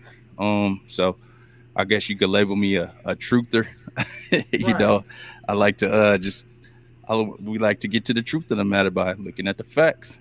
You know, and the truth doesn't need any help, right? It doesn't bend, break, or fold. It just it's the truth. So yeah, that's me in a nutshell, you know, and that's what I got going on. But when I heard you talking about this and you opened up the floor, you already know. I'm like, all right, let me put out the tool belt. You know what I mean? Pack a little lunch real quick. So I ran a couple laps. I tell you, not to defame the brother's character or anything like that, Dr. Inky, but it's always a red flag for me when somebody's doing business, especially online, and you can't find their name. You know, I mean, like clearly Dr. Inky is, you know, I would assume that that's not on his birth certificate, right? So it took a little bit, but we got down to it, and so I just found a PDF document here from the state of California, and again, it's from the state of California, not from Lil Kev. Not for Brother Malcolm Flex. Okay, what you find? Do you want me to put it up in my email? Yeah, you can. I can do a screen share too if you want me to put it up. Okay, yeah, you could do a screen share on yours? Yes, sir. Okay, yes, sir. Go ahead. Okay, let me go ahead on and Good. Boom. Let me get my Chrome tab up. Okay. And yeah, I'm interested to see what you got. Okay, there we go. This should man be up. Found something, Dr. Inky. No, off top, I was like, man, there got to be some type of smut on this guy's rep, because I went through some of his. I didn't see no FDA approvals, you know, none of that for all them products that he was selling. So I'm like, somebody got it. Like, okay. I need to hear this, Kev. Okay, I'm not the expert. I got like 20 minutes in on him. But he's selling some products called Blue Magic, a lot of sea moss, and I didn't see any FDA approvals for all these concoctions, anything like that, or any I didn't see the LLC listed, you know, and that's one thing you're supposed to have on your website. You're supposed to have, you know, that information is supposed to be there in case you need to turn that person into the Better Business Bureau or what have you. Right. That's not there, and that's suspect. That's a red flag, you know. So, but I finally got him. Oh, so I think you have to. I got the screen share up, but I think you got to adjust the. I think you got to select it to put it up on the. Add the screen. Yes, sir. There you go. Boom. So this is what I turned up, family. And what this says here. State of California Business, Consumer Services, and Housing Agency, Department of Business Oversight. This is bro's whole government name Oh, right he got the here. man government name, Monica. Yeah, yes, sir. Yes, sir. Yeah. So I had noticed that on his Facebook and whatnot, he's promotes this 40-day fruit fast quite a bit. So this is him right here, and then we just scroll down a little bit, and they got the state of California, they got all of his aliases and everything, Minister Inky Wasir, Inky Sang Rial. They got every single alias and probably, and then some. And some addresses and all the rest of that. But what this is it's a desist and refrain order. So what it's looking like basically is the state of California told him, shut it down. What was he doing? Looks like he was just selling like a fast program. I'm not exactly sure. I did hear Brother Sinetta though. Listen to a YouTube clip of Brother Sinetta said that he started taking some Inky's products, and it did the exact opposite. He said he almost died. What? Oh, Yeah, he said he almost died. Yeah. Sinetta, yeah, Brother Sinetta said, yep. I was like, oh wow. And Sinetta, I'm not ultra familiar with Brother Sinetta, but generally when I watch him, he seems to, from what I know of him, he seems to he's got some credibility in my book. I haven't seen any like fraudulent type stuff out of him, but I don't, I'm not ultra familiar with him, but he sounded you could hear the courage of his convictions. He was not playing. They said, yeah, that stuff that you gave me, man, that stuff almost killed me. He said, what? And yeah. And I guess the guy was right there or somewhere in close proximity. He says, you over there just hiding behind your book and you want to act like, you're such an intellectual. He's like, but I want you to come here and address this right now. And those products you had me taking that almost took me up out of here. What? So, yep. That's it. This the same brother that's in this video. Yes, sir. Disrespecting Dr. Wesley Muhammad. That's correct, right? The unmitigated goal. I figured, I could smell. I figured it was gonna be an easy lap. I figured I was like something gonna turn up, and lo and behold, and don't let me pack a whole lunch. Don't let me pack a whole lunch. Brother Malcolm Flex, you might even be maybe in the future, maybe you may want to reach out to Brother Sonetta and just to get, yo, bro, what happened? Yeah, get it from Brother Sonetta. Right. I'm just saying, Right. I remember one day he texted me and he was telling me like who are all the scammers in the conscious community and stuff. He was exposing everybody like who all the scammers were. You know what I mean? And but this is big information though. That you done dug up. But in the document though, like what is it specifically saying in regards to the cease and desist or cease and refrain order? Like what was he doing? Let's take a look at it. I didn't read the entire document. I just scanned through. At all relevant times, 40-day Fruit Fast LLC was a Delaware limited liability corporation. Okay. At all relevant times. Okay. Go up a little bit. Go up a little bit. I think it says right here, number 3, it says, beginning in at least March of 2015, 40-day fruit and I don't even know how to say that. DeQuaisine offered and sold securities to investors in the form of a 40-day fruit stock certificates. Oh my God. 40-day fruit 40-day fruit stock certificates. 40-day fruit 40-day fruit and the Kusne offered and sold securities to at least one California resident. 40-day fruit de Kusne claimed that they would sell the specialty bottled water and investors would share in the profits generated. So he running a scam. All bad, sir. All bad, he sir. running a scam. I be so baffled. It be the wrong people that go ahead and fix they whips up. You know what I mean? Like, why Hey, and look what it says in number 4.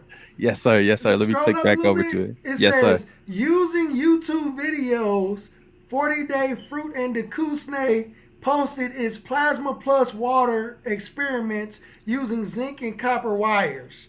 40-day fruit and Dekusne also provided information regarding the investment in the Facebook members only group called 40-day fruit fast, located at they put the Facebook link, and it says another website located at a GoFundMe.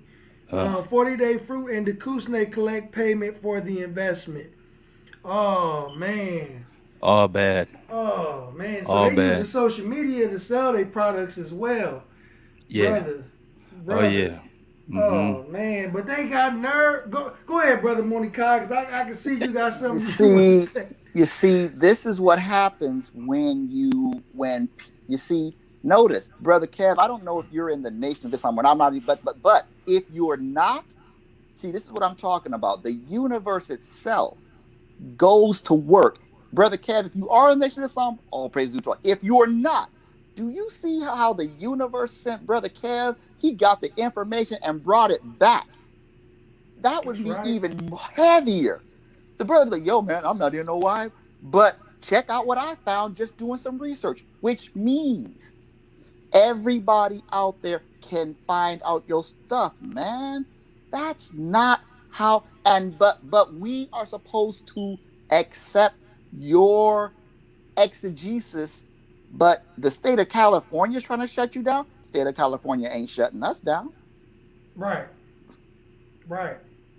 And look, it say right here in number 6, class A, it says 40-day fruit and Dekusne misrepresented to investors that investors would receive stock certificates representing their ownership in the company. 40-day fruit and Dekusne did not provide stock certificates to its investors as promised. We running a scam. That's right. A whole scam. Whole scam. And look, we this is not planned. I did not plan this. This is just this is just something that's just happening while we live. That's right. The truth is coming out. So this is the people that is slandering the good name of Dr. Wesley Muhammad. You see what happens when you try to combat the truth? Again, what did I just say? The universe will bring forth what you're trying to hide. Mm-hmm. Take it, brother Cap. Take it, brother. Yes, sir. No, you're absolutely right. I didn't have too much to say. I was planning on just, I'll be stealing hearings and I was just gonna listen. But I love the nation. I love you, brother. So I back my brother's play. You know what I'm saying? That's it. Man, so we go to work. I was not expecting it. All praises due to Allah, man. But yes, sir. But see that again, like Brother Monikai said, man. It's about credibility. You know what I mean? And you hop in front of a camera, and if you are a real stand-up individual, and you got skeletons in your closet, you wouldn't be so quick to jump out there trying to destroy somebody, discredit them, and saying, oh yeah, this person should be going on the Breakfast Club. They shouldn't go on that platform. Why are people even giving them a platform? But look at you. Your products damn near killed Sinetta. But you sitting there preaching to us why we need to be smoking weed. Man, if you don't go sit your behind down somewhere, you damn near killing people with your products. Promising stock certificates. First of all, how you gonna offer people stock certificates when you're not even an LLC? Right. Not registered, ain't got your paperwork in order. But you're gonna jump on Fred's program and you're gonna tell us what you think about Dr. Wesley. Dr. Wesley ain't got no cease and desist order from the state of California.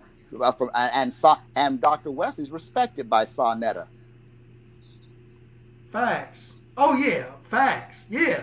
Oh yeah. Y'all don't even want me to go into that. Y'all don't want me to go into that. You understand what I'm saying? You know, because Dr. Wesley, man, he didn't turn down money, lots of money, for big debates with people like Brother Polite, and they offering this brother thousands of dollars. He like, man, I'm not finna go on there and have no pissing contest with y'all dudes.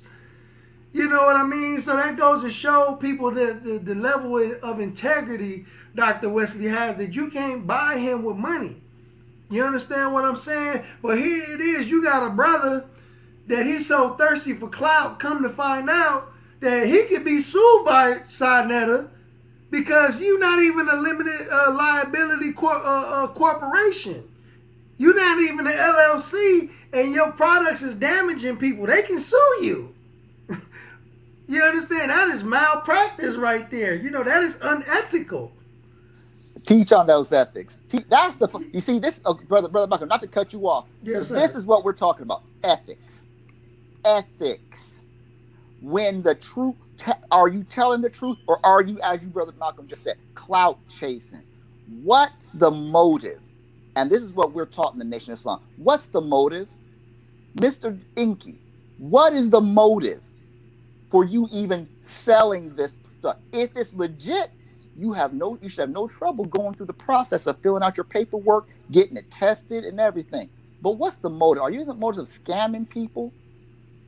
I'm just asking the question now. You know what I'm saying? It did appear like it looks like he has an LLC that's registered through Texas called Inky LLC. Mm-hmm. But the registered agents and the president and director on it were like Lam Pho, like LAMPHO, and then it was like an Asian name. So when I ran the background check on those names, it went back to Brooklyn. It went back to Brooklyn, and there was like no information that came. I'm real familiar with how the background checks be coming back when it's a legitimate person. Right. And it, from my experience, what I saw with the Lam Pho background checks and the other one that was registered to the Inky LLC, they look like dumb. They look like burner, like burner names. Yeah, so that that it traces back there, and I'm not liable. I don't know anything about that type. Right. I could step away clean. So yeah, it looked. He better go back to his hole. He better go all the way back to his hole. That's crazy, man. This is they brought this out. They brought this out. They want to come for our brother. That's right. We have another brother just happened to do some research. That's right. Dug up some skeletons, man. That we talking about medicine, and you talking about milk and all these other health alternatives for black people, but come to find out your products is damn near killing people. They saying your products is worse than COVID-19 out here in these streets. I'm just saying. That's a fact. That came right from Sinetta. That came right from Sinetta. The man who called himself the godfather of consciousness in the black community said that. You know what I mean? So, y'all, this was not scripted. I did not plan that. At all. But I say all praise is due to Allah for bringing that out to show y'all that, it is apples and oranges. You can't compare Dr. Wesley Muhammad, the Honorable Minister Louis Farrakhan, and the Nation of Islam to these people. You can't compare us to these people, man. And this is what we trying to show the world. Y'all want to stick around and do some commentary, or y'all gotta yes, go? Sir. Oh no, yes, sir. I'll stick around for about another 20, 30 minutes. I'm enjoying the conversation. It's not often that your brother in the East gets the chance to participate. I thank Allah, Brother Malcolm Flex, for your vigorous defense of our brother, and thank you, Brother Kev, for moving the way that the divine had you to move. I'm sticking around for another 20, 30 minutes. Peace. Yes, sir. You're quite welcome. I'm gonna get back in the chat. I got my notebook out. I'm gonna be doing some more digging, see what I find. But I'll be listening to y'all brothers. I feel like I gain more from this conversation that's happening here if I'm listening and soaking up the game. But I love y'all. I love y'all, brothers. See what you can find on Fred. I'm on it. I'm on it. It's the glass house. It's the glass house, Man. right? Yes, Don't be sir. throwing them stones, because this right here, this looks like it could get real ugly.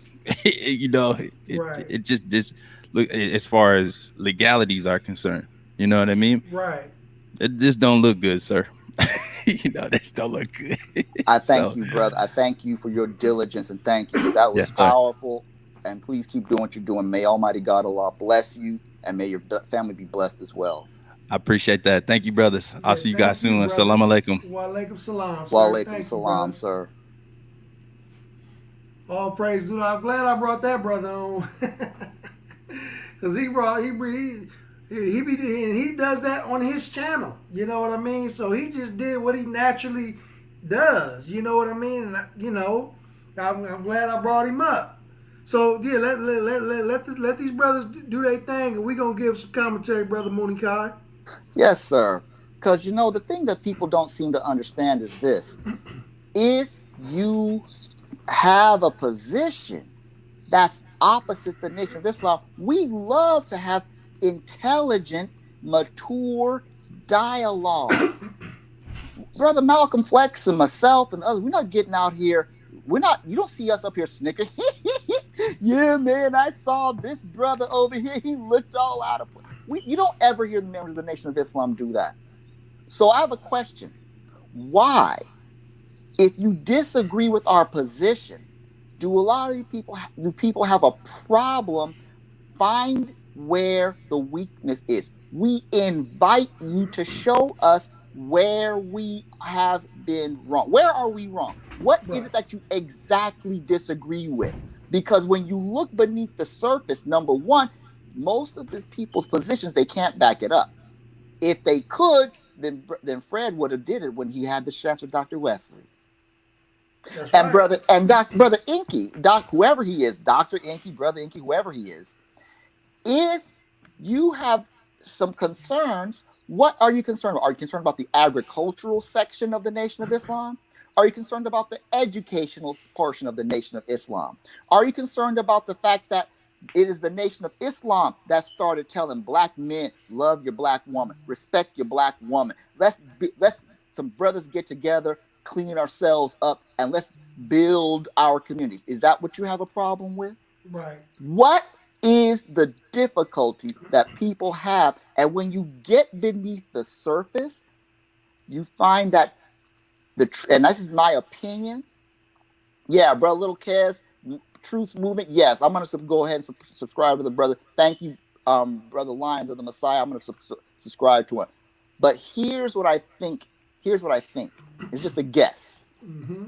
Many people don't like the Nation of Islam because they are trying to find the flaw and they can't do it. And it frustrates them. What do you want? The UFO situation? The UFOs, now all suddenly everyone's talking UFOs. The Honorable Elijah Muhammad was teaching about the UFOs and everything 10 years before the first one was even seen. Now what? You want to talk about food? Before there was Dr. Sebi, the most honorable Elijah Muhammad, it is the most honorable Elijah Muhammad's How to Eat to Live books that are the basis of what Dr. Sebi wrote. That's just the fact, family. That's don't act your brother. That's just now what? Are you going to be upset with your brother because I said that when it's actual documented fact that came out of Dr. Sebi's mouth? Right. Is that what you're going to get upset with your brother about? Is it the fact that we patrol the neighborhood without guns? Some brothers believe in guns. We don't. No, sir. We are out patrolling with love and truth, and we're having a cleansing effect on our community. So the problem is people do not like the Nation of Islam because they want us to do things the way they want. That's right. And because we say, no, sir, you can go do your thing over there. We'll do our thing over here. And, we'll meet up and where we can overlap. But you don't see the Nation of Islam saying, oh, Group X, y'all some niggas and y'all need to sit down. We don't do that. And because we don't do that, they're upset with us. Right. They're upset with us because we won't get into the gutter with them. We don't We love our people enough to respect your position and leave you to do your thing. But God, and that's the other part, they simply don't like that we are Muslims. And we're not telling everybody you have to be a Muslim. Be yourself. Be who you are. That's all. Do your part. And then where there's overlap, we'll help out and we'll work together. We're not asking you to, if you want to be a member of the Nation of Islam, come on in, brothers and sisters. That's right. But if you don't want to be a member of the Nation of Islam, be That's who fine. you are. That's You want to be a fine. Pan-Africanist? Be the best Pan-Africanist there is. Be the best agnostic, the best atheist. Be the best you. Be the best Christian. Be the best Hebrew Israelite. But be the best. That's right. That's what we say. And then strive to outwork us. Because a lot of the groups that were out there, they get their stance from the Nation of Islam, and that bothers them. Right. Exactly. So, yeah, brother, this is your show. I'm not. I mean, I can No, go no, on. you good. You good. You good. We gonna listen to them and respond with some comments. But Yes. no, that's why I brought y'all up, brother. Because I don't wanna be the only one talking. I want other people to see other brothers and sisters, and hear from them themselves. Because I don't want it to think it's just me. It's tens of thousands, hundreds of thousands of us. That have our own experiences and our own thoughts that I believe that we need to share. So I'm gonna go ahead and play the video, and then we're gonna give some commentary. Option for the black people dealing with AIDS at the time was traditional medicine, which didn't have an option. But then the Nation of Islam, propped up by the $2 million they got from the pharmaceutical industry, to not only come with the milk BS, but to also discredit and defame Dr. Sebi, to move people out of the position of being able to really affect their health. And I said, this is some other shit right here. Yeah, that money went straight to Chicago. He said it was Hold it. Pause it right there. I have a question. Now, Mr. Inky, whoever you are, I have a question for you. Number one, when did this happen? Where did it happen? What's the documentation? Do you have any? If you do, please, and I hope the brother's listening, please present your documentation. You said the Nation of Islam got about $2 million from the pharmaceutical industry. Present the proof. How do you, let's just say it's true. NOI got money. Let's say they got it. How do you know? Right. When, how, what part? Who told you? Were you in the Nation of Islam to have that information? Right. Did somebody tell you? If so, who told you? What's the evidence? Where's the contract? The evidence. Bring the contract. Because see, people like that, they say something, and many people unfortunately fall for it. That guy just made a statement and has not. And that money went straight to Chicago. You wait. Okay, hold up now. So you're aware of Nation of Islam finances. How do you know? Let's say it's true. How do you know? Where's the evidence? The only people that would have evidence of that happening is either the pharmaceutical company that you say that they gave the money, someone in the Nation of Islam who would basically they telling Nation of Islam business, or the U.S. government who knows all the information. It's got to be one of those three entities. Which one is it? Or did you just make something up and just toss it out there? It sounds like it. Because see, I was around when it was going down. He don't even know the name of the medicine. I do. I was around. Right. I was there every single day when AIDS was going on. I know the name. I know what was going on. Ask me. Because I was there. And let me give brother Josh Mason a shout out. The brother just sent your brother $100 donation. Brother Josh Mason, salute to you, sir. Man, give that brother a shout out. And that brother said he matching all donations. So, if y'all would like to, donate to Malcolm Flex TV, man, You know, he said he gonna match y'all, man. So your brother, I'm really grateful, and I thank you all. But go ahead, brother Mooney Kai. I didn't mean to cut you off. No, sir. No, sir. So, dear people who are listening, whenever someone makes a statement, the first thing you need to do is ask them the WH questions: who, what, when, where, how, and why. Who told you? When did they tell you? What evidence? Because I can tell you, I can say I saw Brother Malcolm Flex walking down the street, dressed in women's lingerie. Just because I said it doesn't mean it actually happened. That's right. Always get verification. Always get documentation. Never accept anything anyone tells you, even us. And that is how we're trained in the Nation of Islam. Give us some actual Show facts. and prove. Show and prove, exactly. So let me stop at that point. But Yeah. I had to stop right there because I want the audience to know. Always ask to show and prove. And when they can't prove it, that shows you. Whew. And see, when I heard him just now, I wanted to ask you that because you've been around a lot longer than me, so I'm glad that you took it upon yourself to deal with that subject because again, I've never heard that before. I've been there about 6-7 years. I've never ever heard that. So like you said, it's important for this brother to show and prove that because I got a brother that's 20-30 years in and have never heard that. You feel what I'm saying? So let's continue to play this video. A benefactor of that, because he has to okay everything. And if you don't, and here's the catch that I want you guys to understand. If the Nation of Islam disapproves of you, they will suspend you. Malcolm X, Wallace Muhammad, not Nuri Muhammad, Khalid Muhammad. Wait. They will suspend. Okay.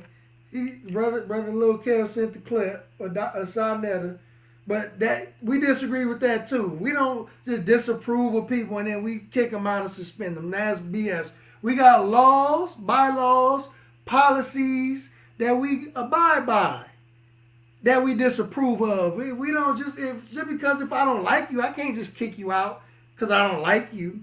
This ain't high school. This ain't middle school. This ain't North Korea either. Right. This is freedom of choice around here. Go ahead. And just to prove that point,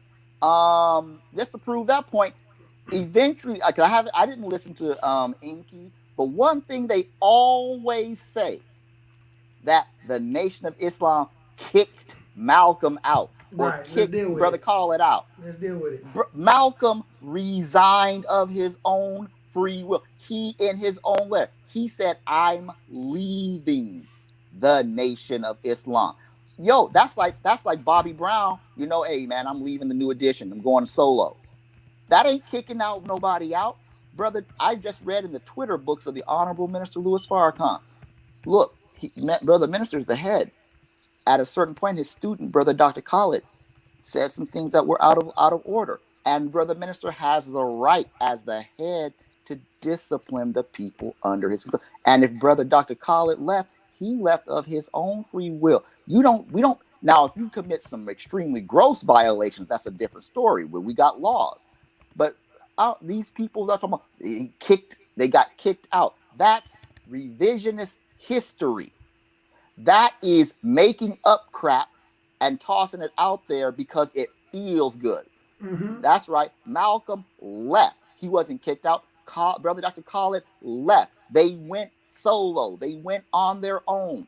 It wasn't like they were kicked out the door. They packed their bags and walked out. That's right. So I'm putting it out there to everybody.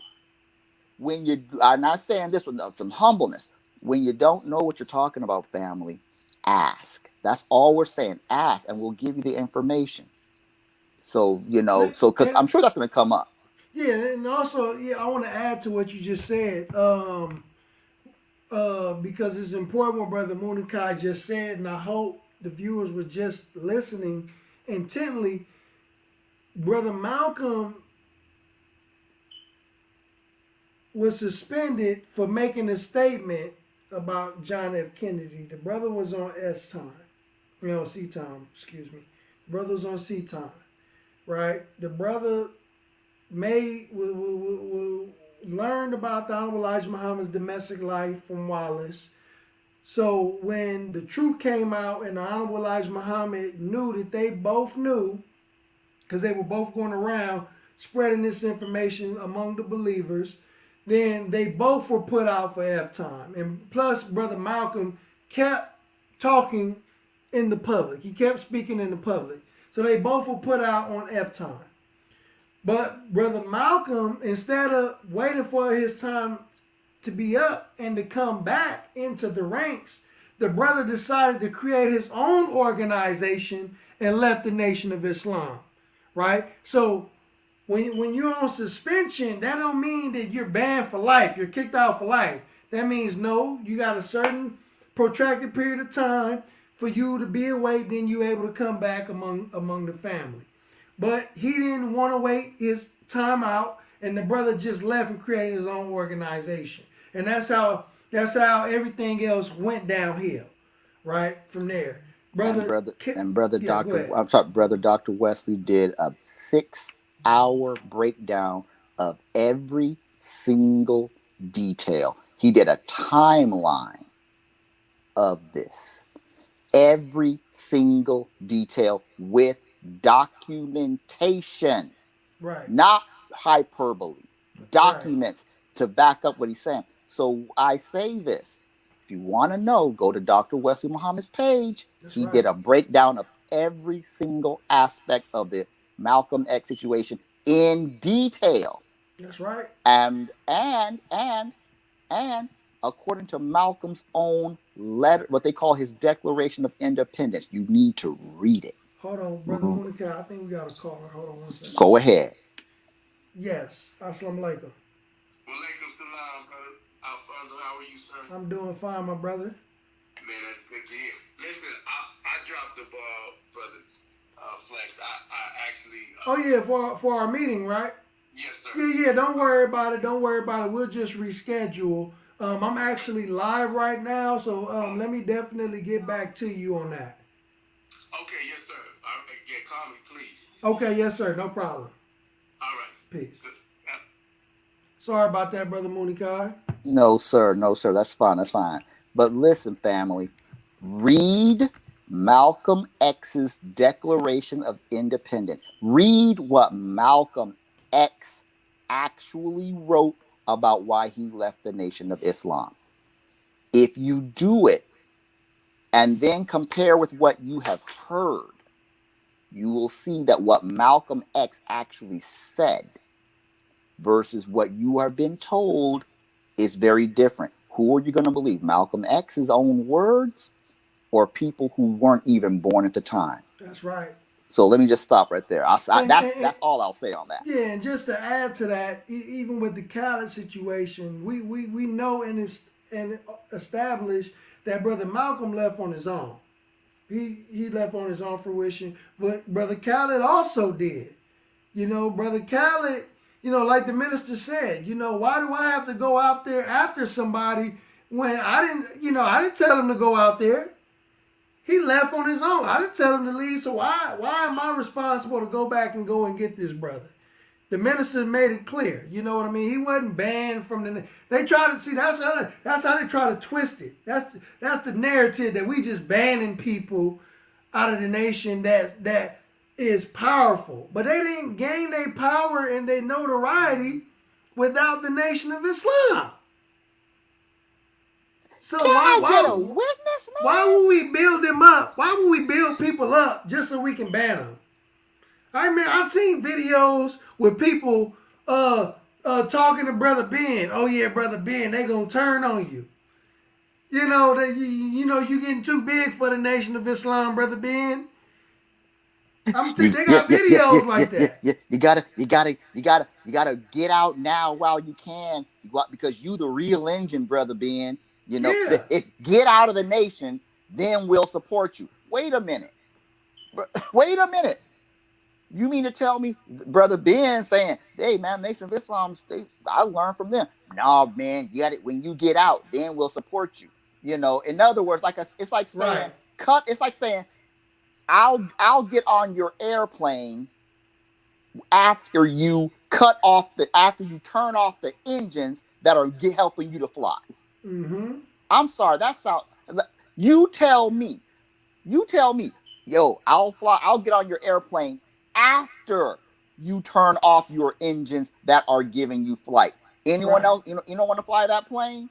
Nay, not me, brother. Brother Malcolm Flex, I thank you, sir, for giving me this time to spend some time with you and your audience. And to everybody who's out there, please do your research. Please do your research. They said the same thing about Dr. Wesley. Yeah, they told him. Yes, that's right. That's right, brother Lions of the Messiah. That's right. They told brother Dr. Wesley not to apologize. That's right, because they don't want these powerful lions and powerful male and female. Because we got some sisters that'll destroy you. Don't get it twisted. Right. They want people, if you are using your voice under leadership of the most honorable Elijah Muhammad and the minister Louis Farrakhan, they don't want you to speak it. They want you to get out there and be independent and solo. That's right. And they ain't gonna back you. So with that, brother, I'll keep listening in, but it's time for me to get ready to go to work. It's about going on 1 o'clock in the afternoon. Yes, got to go out and get some things done. May Allah bless you and family. Keep listening to brother Malcolm Flex. Keep listening to legit people who got sense and know how to use it and who are not emotional. Let's rise above our emotions and thinking of God. I am your brother in the East, Manika Muhammad, coming to you live from Japan. I want to know from here from you at once. Peace and assalamu alaikum. Wa alaikum salam, sir. Thank you, beloved. Appreciate you. All praises due to Allah. And I'd like to give a shout out to 11 for your $10 donation. It is greatly appreciated. Thank you, family. Give a shout out to 11 family for their donation. They didn't have to do that, but they did. And your brother's always grateful.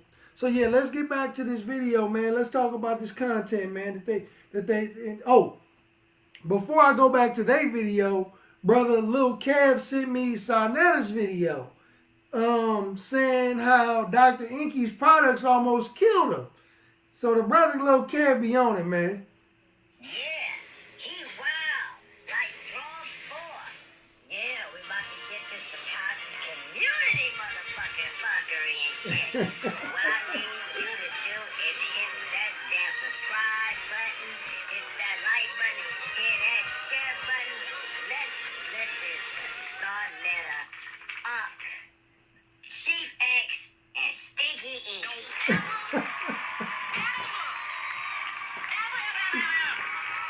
Call the brother Stinky Inky. Yo, Inky, I'm gonna send you a link. Come on in.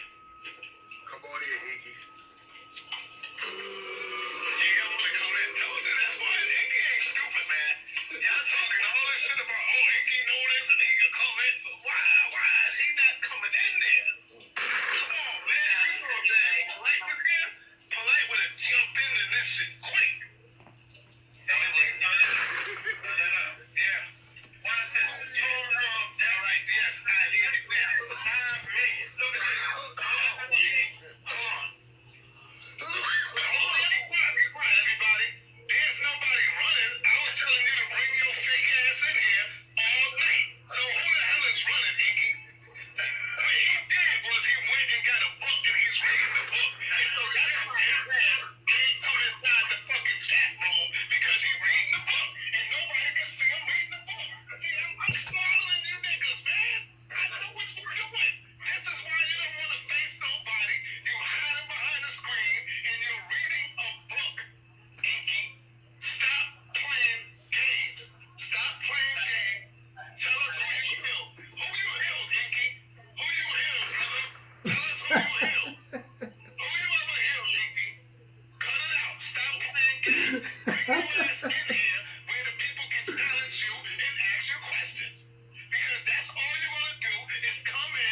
man. Y'all heard that?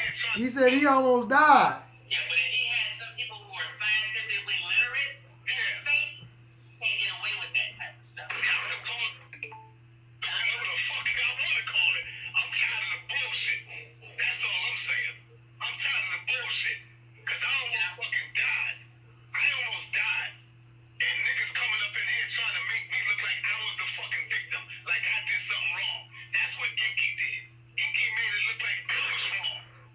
I wasn't wrong. I never said that you're going to take some herbs and just automatically get better. I said I took the goddamn products and almost goddamn died. That's what I said. Nah, That's what the hell I said. okay, that's I Chief never Fact. said I took the products to go ahead and get healed automatically.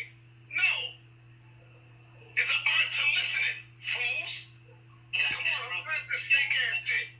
And you can tell when a nigga's bullshitting because I could respect some of Divine's prospect information because he's not trying to sell shit all the time. He ain't just trying to sell it. He really believes in what he's teaching. You know? So I'm tired of the fake shit, man. I'm tired of it. I'm just tired of it. Bring your ass in here, show the people that you're real. Sound like Saw mad. Everybody else. Sound like he mad. And question like everybody else. And if you can stand up to the questioning, then I fucking respect it all again. And until then, stop it. All that shit sounds smart. You some dumb niggas that's listening to all them big words and that bullshit. Show me one person who you have healed. Just bring one. That's all. I'm not saying thousands of them. Just bring one. And if you can't do that, get the fuck out of here with that bullshit. You're just reading medical books and thinking that shit sounds slick and you sound smart. I'm tired of that. I'm biased, motherfucker. I'm biased. You damn right I'm biased. On the bullshit. On the foolery. On the trickery. You damn right. He will. So basically, what we was hearing is, Sonetta exposing Dr. Inky, man, and basically saying he's a fake healer. He's not a real healer. As a matter of fact, this brother's product almost killed Sonetta. Sonetta said he almost died taking his brother's products. And this is the man that's on Barbershop Conversations trying to slander and defame the name of Dr. Wesley Muhammad. Right? So he mad at Milk, but I'm pretty sure Milk ain't gonna take nobody out. It ain't gonna kill him. It's at least not right away. Right? So let's get back into this conversation. I'm gonna engage y'all. Let me see what y'all talking about real quick. Yeah. Sonetta was hot. He was mad. Brother said this is why they gotta stop banging on one another and worry about themselves instead of the Nation of Islam. 1 minute they banging on one another, exactly. Next they cool, but when they go in on each other, not good, exactly. Yeah, these fake pseudo healers, man. These dudes is fake healers, claim to be so scientific. They scamming people with fake stock certificates. People investing in their businesses. Their products don't work.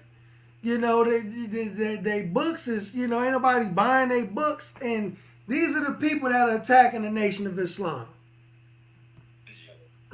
And let's talk about why Khalid Muhammad was suspended. Khalid Muhammad was suspended for nothing. He said, I forget what he said about those people. I don't want to get your algorithms thrown off. But we all know the quote at Keene College. He said what they had always been saying and what had always been saying. But the minister has never spoke and disrespected the Jewish community the way that Brother Dr. Khaled did at King College. And Sonetta tried that with me. No, I'm not letting y'all get away with that. Because we don't clown and joke on people while we giving lectures. That ain't what we do. Because the Senate was about to strip them of all that money that they're getting. I have the articles. I'll send that to you, the articles. And because of that, they had to disassociate from Khalid Muhammad. And the reason why, and they want, and at the end of the day, we all know what happened October 16th, 1995, the Million Man March. And you know they took up an offering at the Million Man March. So all these things. Yes. Brother Joe Madison, brother said, if I remember correctly, Dr. Sebi was critical of the minister on the Rock Newman show. Yes, he was. And although the brother had a criticism towards the minister, that don't give us a right to attack the brother. We've never attacked Dr. Sebi. We've always respected the brother. The brother has a different teaching, a different doctrine. We respect that. You know what I mean? But I think he didn't tell the truth when he criticized the minister and basically said that the minister ignored him. And all that I just felt like Dr. Sebi was reaching in that conversation. You know what I mean? And but again, that's not enough for us to campaign against him, just as Dr. Inky suggested. Yeah.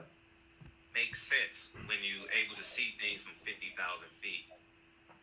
And I think Wesley Muhammad has disingenuously been spreading this message knowing that he's lying. A grown man can't say all these things and truly believe them. You know what I mean? He wants to be the leader of the Nation of Islam. What? All these guys are vying to be the face of the Nation of Islam. And when Louis Farrakhan, he's 88 years old. We all know, but we understand the rules of mortality. He's going to go, I don't know when, but sooner than a 30-year-old, one would imagine, right? They have nothing in place, so who's going to be the leader? Did you understand what I'm saying? The reason did y'all hear sooner that? than a 30-year-old, one would imagine, right? Did y'all hear what this man just said? They have nothing in place, so who's going to be the leader? Rewind that Sooner again. than a 30-year-old, one would imagine, right? They have nothing in place, so who's going to be the leader? You understand what I'm saying? The reason why is because they have to take what? That stuff to the grave. Look, this man just said that we have nothing in place after the departure of the Honorable Minister Louis Farrakhan. Let me show you how ignorant. We have a council called the Shura Council. It's called the Shura Council or the Executive Council. Ignorant man. My brother, Fred. You had a member of the Executive Council on your platform. Excuse me. You had a member of the Executive Council on your platform. You interviewed him. It was Dr. Wesley Muhammad. You interviewed a person on the Executive Council. That is the structure that we have in place when the minister makes his departure. And you had one of the members on your platform. Silly. Y'all looking real goofy out here in these streets, man, just talking to the people and do not know what the hell you talking about.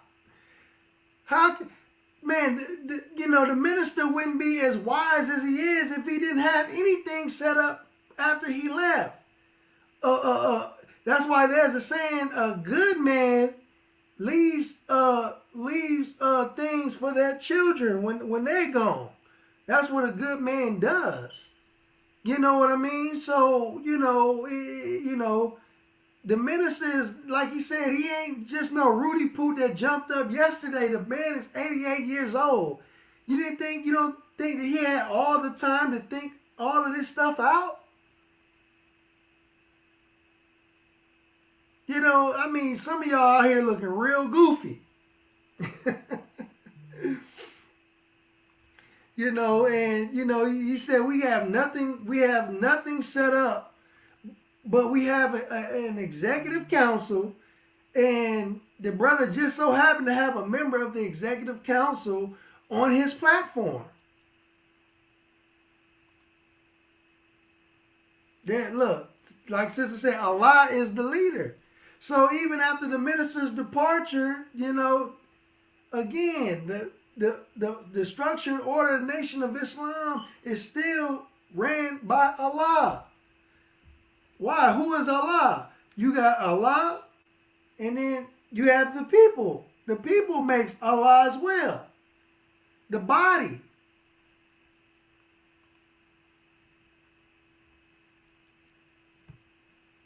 You understand? And that's why men like Malcolm X get defamed. You know what I mean? Men like Khalid Muhammad, because their ethics supersedes human interest, supersedes materialism, supersedes their last name. Supersedes the last name of the so-called leader. And I think Wesley Muhammad has just Sister been Mecca, lying nothing. Lying. I mean, just to the gills, man. And people just sit there and support him because he can answer a question in 10-minute monologues. I'm over him, man. See, now he got an issue with the way Dr. Wesley Muhammad answers questions. But he didn't have an issue with Brother Dimitri.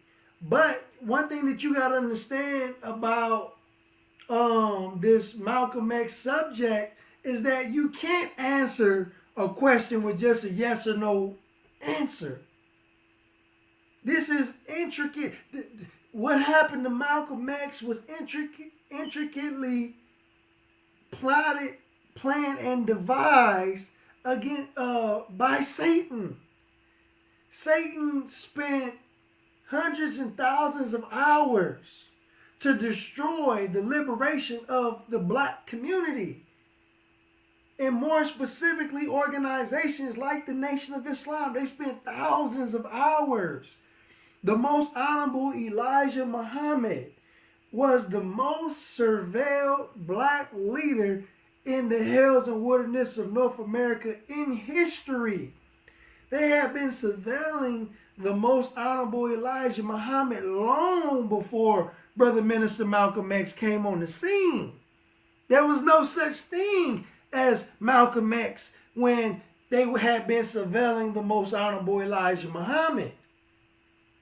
Why? Because J. Edgar Hoover had been surveilling the Honorable Marcus Garvey prior to the Honorable Elijah Muhammad. So J. Edgar Hoover had been in the game for a long time. Right? So they spent thousands of hours trying to destroy the liberation of black organizations. Right?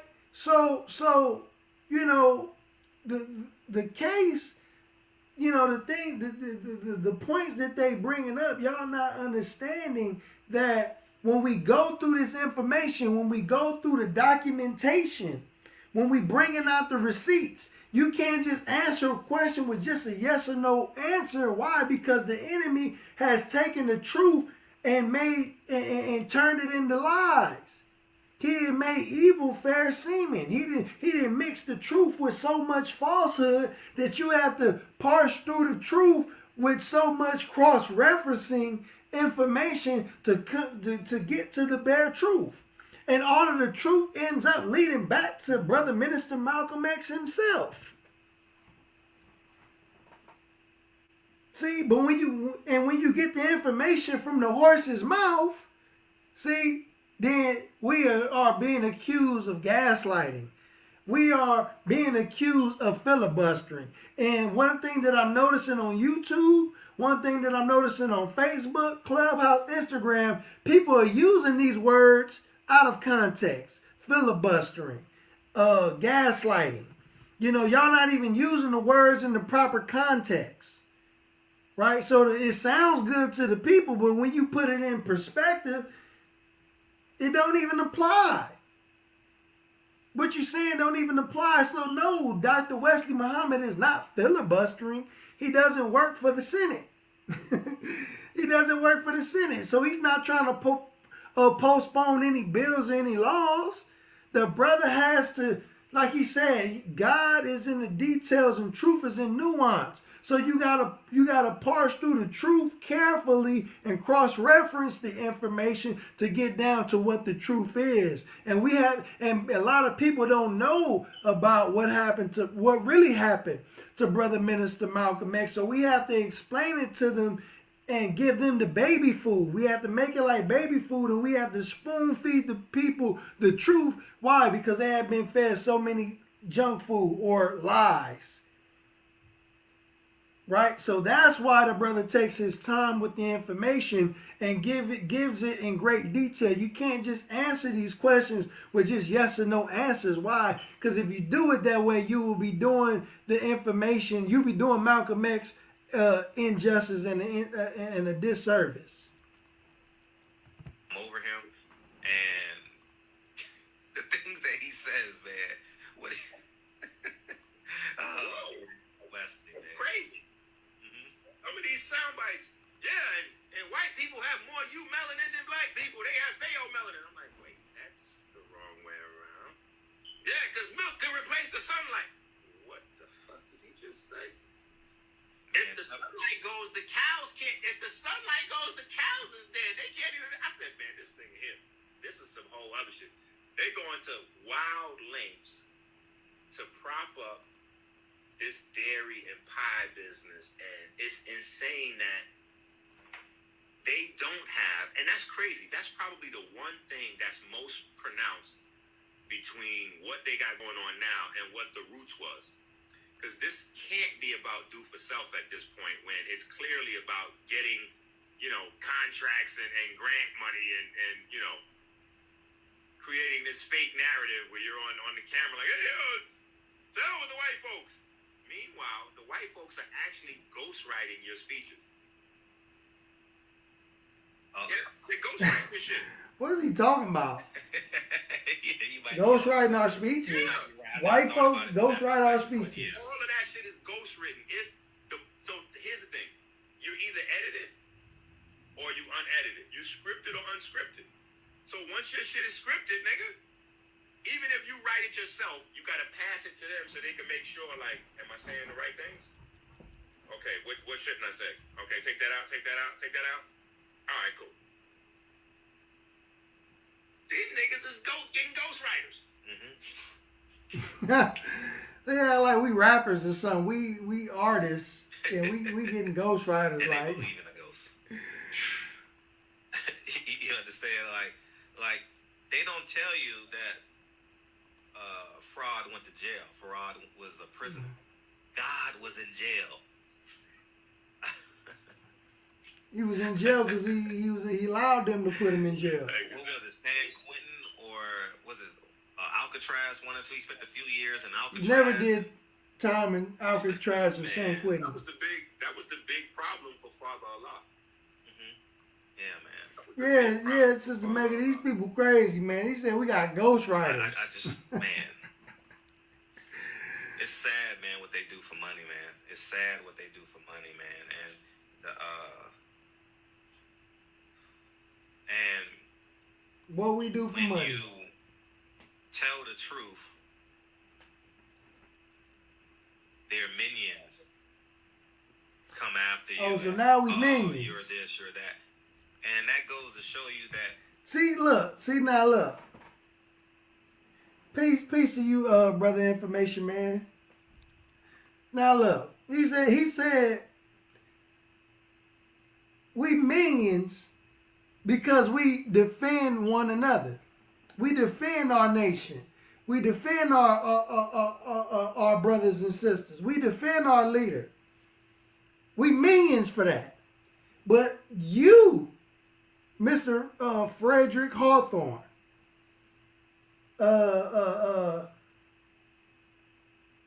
my brother, you brought Charleston White on your platform. I'm going back to that. You brought Charleston White on your platform, and that man, and excuse my expression, but he said fuck Malcolm X. Right? He said F Malcolm X on your platform. The man you got 100 videos about. You swear that, you know, this is your leader. You follow, you adore, you admire Malcolm X and his great works, right? And you beating up on us about some Malcolm X. But here it is, Charleston White comes on your platform and tell you straight up to your face, basically to your face, F Malcolm X.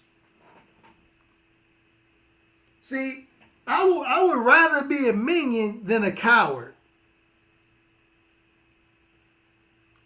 Again, I would rather be a minion than a coward.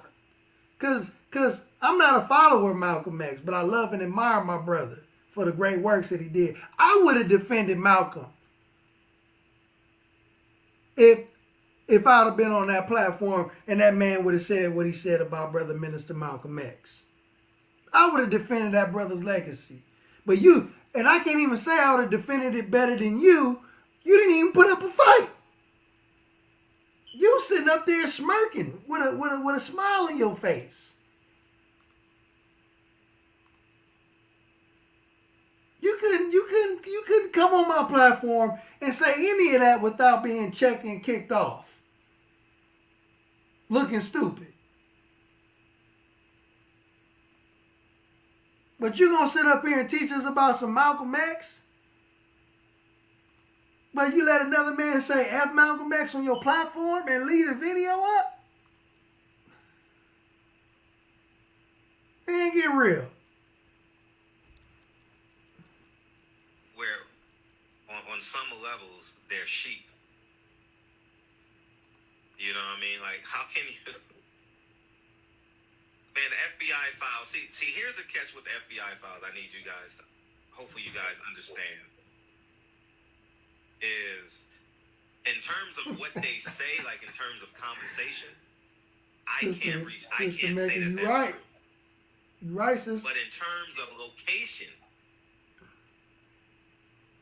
it is very, I don't know what the percentage is, it's very accurate. If they say Malcolm X is giving a speech in Chicago, May 1st, 1962, guess what? All you gotta do is go to YouTube, type in the date, or type it in your Google search, it pops right up. If you say Elijah Muhammad is taking a trip to Mexico on 1958, 1962, well, he didn't get his passport then, but, he didn't need a passport, but he was trying, but anyways, that as a matter of fact information is true. Okay, and when the FBI file says Fard Muhammad was in prison, that's true. No, it's not true. Master Muhammad never did time in prison. I'm not even going to begin to refute or debate what is true and what not true in terms of what he said to the police officer and what the police officer said to him. But if it say the man was arrested 1929, whatever, 19... You know, it's funny. They don't even know the difference between jail and prison. It's a major difference, jail and prison. He keeps saying that Master Muhammad was in prison. He never did time in prison. He was arrested in the Detroit Police Department. That's it. He never did time in prison. He never did prison time.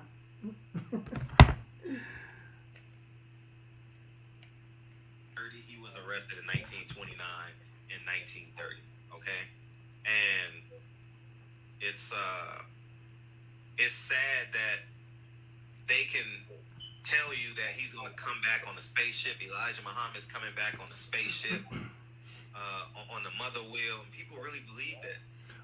Well, the question that we have to ask you then, Brother Fred, is where did he go? If Master Fard Muhammad is not where we say he is, then where did he go? The FBI stated in the documents that he was the most expensive manhunt and search than they ever spent in the FBI's department history at that time. At that time, they spent the most money that they ever spent looking for the whereabouts of Wallace Fard Muhammad, also known as Master Fard Muhammad. Just completely disappeared.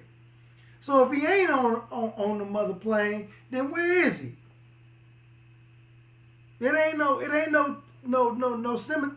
tombstone, no cemetery where anybody can say Master Fard Muhammad is buried there. Nowhere. If we crazy. Interview people of the Nation of Islam who are no longer in it. They used to look up at the sky at night looking for the wheel. Imagine spending your whole childhood looking for a spaceship that don't exist. Ooh, she dropping them ayats on y'all. Why they're pretending to be experts on UFOs and outer space. See, now we pretending to be experts on UFOs, but just recently, there was a whistleblower who was over the UFO program in the Pentagon. White dude, I can't remember his name. I've seen several interviews with this dude, and he describes the unidentified aerial phenomena, the UAPs, in great detail, right? And he had been pushing the line in the Pentagon to the point where they had been trying to, limit his research. So he had to leave the Pentagon, right? So he can really do the work outside without those limitations, right? And because of him and others, now the American government is supposed to release unclassified information in regards to UFOs. And I'm talking about videos, I'm talking about eyewitness account, I'm talking about radar informations, because they record these things on radar as well. So now America is being forced to release this information. And this is something that has been taught since the 1930s. America was the only country that was holding back the information.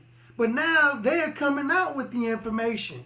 And they are saying that not only these things are unexplained, but they saying that these anomalies do exist. And they are describing the way they look. They're describing the characteristics of these UAPs and how they move and maneuver. I've been watching the interviews. And they are saying that this stuff, this technology is millions of years more in advance than our technology. And they saying that these ain't just no weather balloons and no crap like that. You understand what I'm saying? So you can call us crazy if you want to. Because of the mother will, they want their parishioners to believe that the mother will is coming and Elijah Muhammad is coming on the mother will. How crazy is this? Farrakhan says he kissed the forehead of Elijah Muhammad at the funeral. Right? Mm-hmm. And then he comes back in the 80s and said, he's alive. He's alive. And two of his sons says that, and Wesley Muhammad spews these lies. And here's the catch. They won't answer these questions. Now look. He said he won't answer these questions, but we got recording of Dr. Wesley talking about there's always a conspiracy when it comes to the bodies of holy men. And he goes down in scripture and not only just in scripture, I mean in history, where he showed, every major person or prophet like Moses, Prophet Muhammad, peace and blessings of Allah be upon him, the Honorable Elijah Muhammad, and several other people, and how there's always some type of discrepancy when it comes to the body of these individuals. And you can find that video on YouTube where he's talking about how the Most Honorable Elijah Muhammad's body was switched, and the person that's in the grave is not the Honorable Elijah Muhammad. He explains it in great detail. So I don't know why they trying to play like we ducking and dodging. We ain't ducking and dodging nothing to nobody. Stop it. I want to answer him.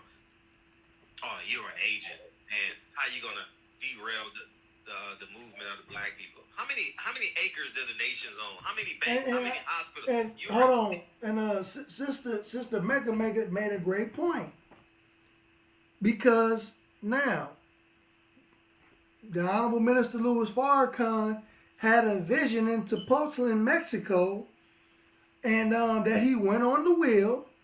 And he was given information, according to the minister, directly from the Most Honorable Elijah Muhammad, saying that the Pentagon's Joint Chiefs of Staff was planning a war. They were planning a war. And the brother Minister Farrakhan, the Honorable Minister Louis Farrakhan, stood up in front of the world in D.C. and specifically said that they were planning a war against Muammar Gaddafi. And then about a decade or two later, you see them dragging Muammar Gaddafi out into the streets and murdered that brother. And Hillary Clinton was celebrating, saying, "We got him."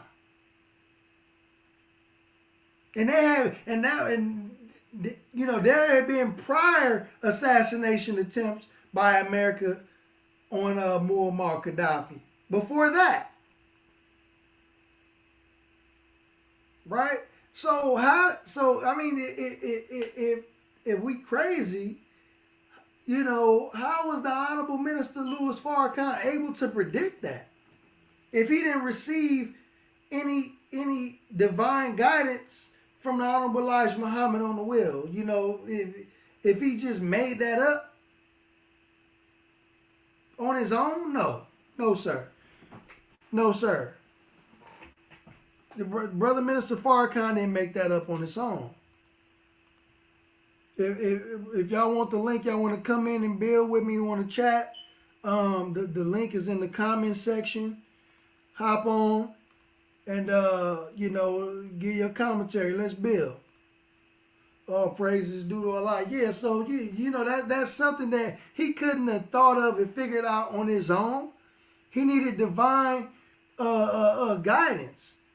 He needed some type of intervention in order to really fully understand what was going on, right? So like the sister, she had quoted a Holy Quran verse. I'm going to read that as well, because I'm glad that she did that. Sister Hekava, pardon me. She said, they desire to put out the light of Allah with their mouths, right? No, with no receipts. They pick and choose the receipts that they want, right? But everything that they saying, they just spewing out of their mouth. But it says they desire to put out the light of Allah with their mouths, but Allah will perfect his light. Though the disbelievers may be averse. They may be averse, right? But Allah will perfect his light, right? Kind of like what we doing tonight, showing and proving. With the actual truth, man, the actual facts, to let people know, man, that you got slanderers, liars, and defamers out here who who, for no reason at all, trying to destroy reputations of good brothers and sisters and exalt themselves in the process.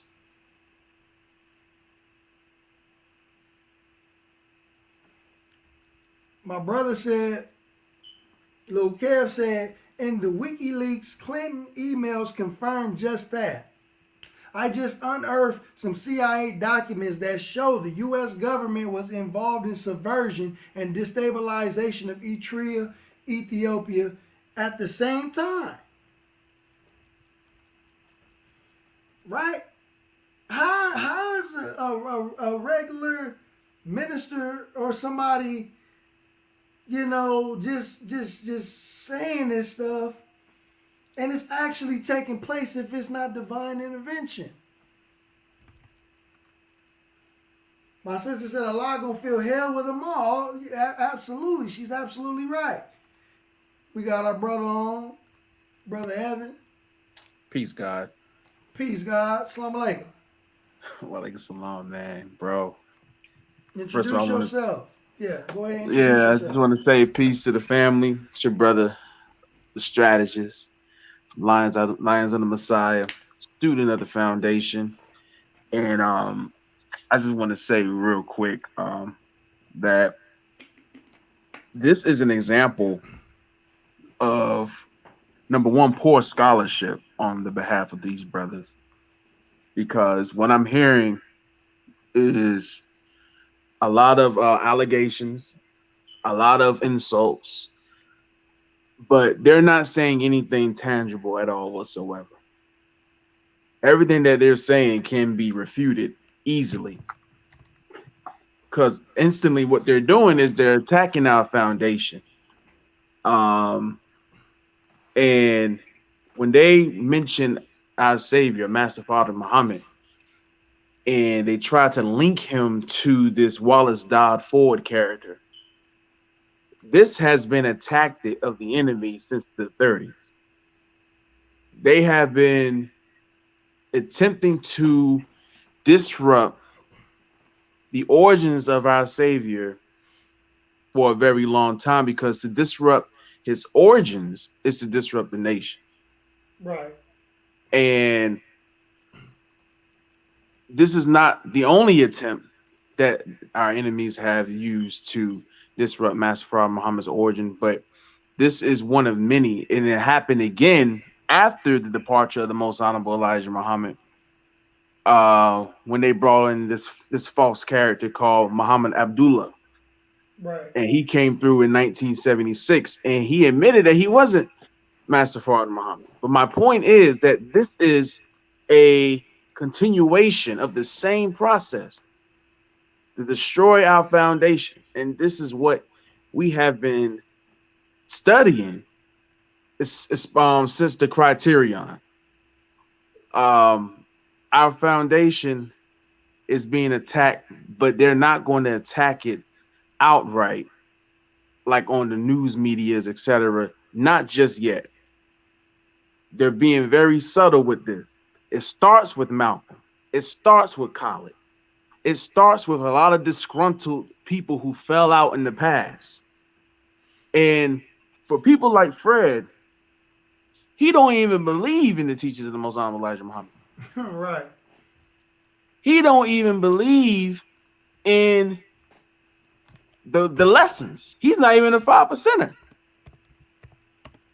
He don't believe in the teachings, but yet he spends so much time trying to discredit the nation. And we have to pay attention as students to what we're looking at.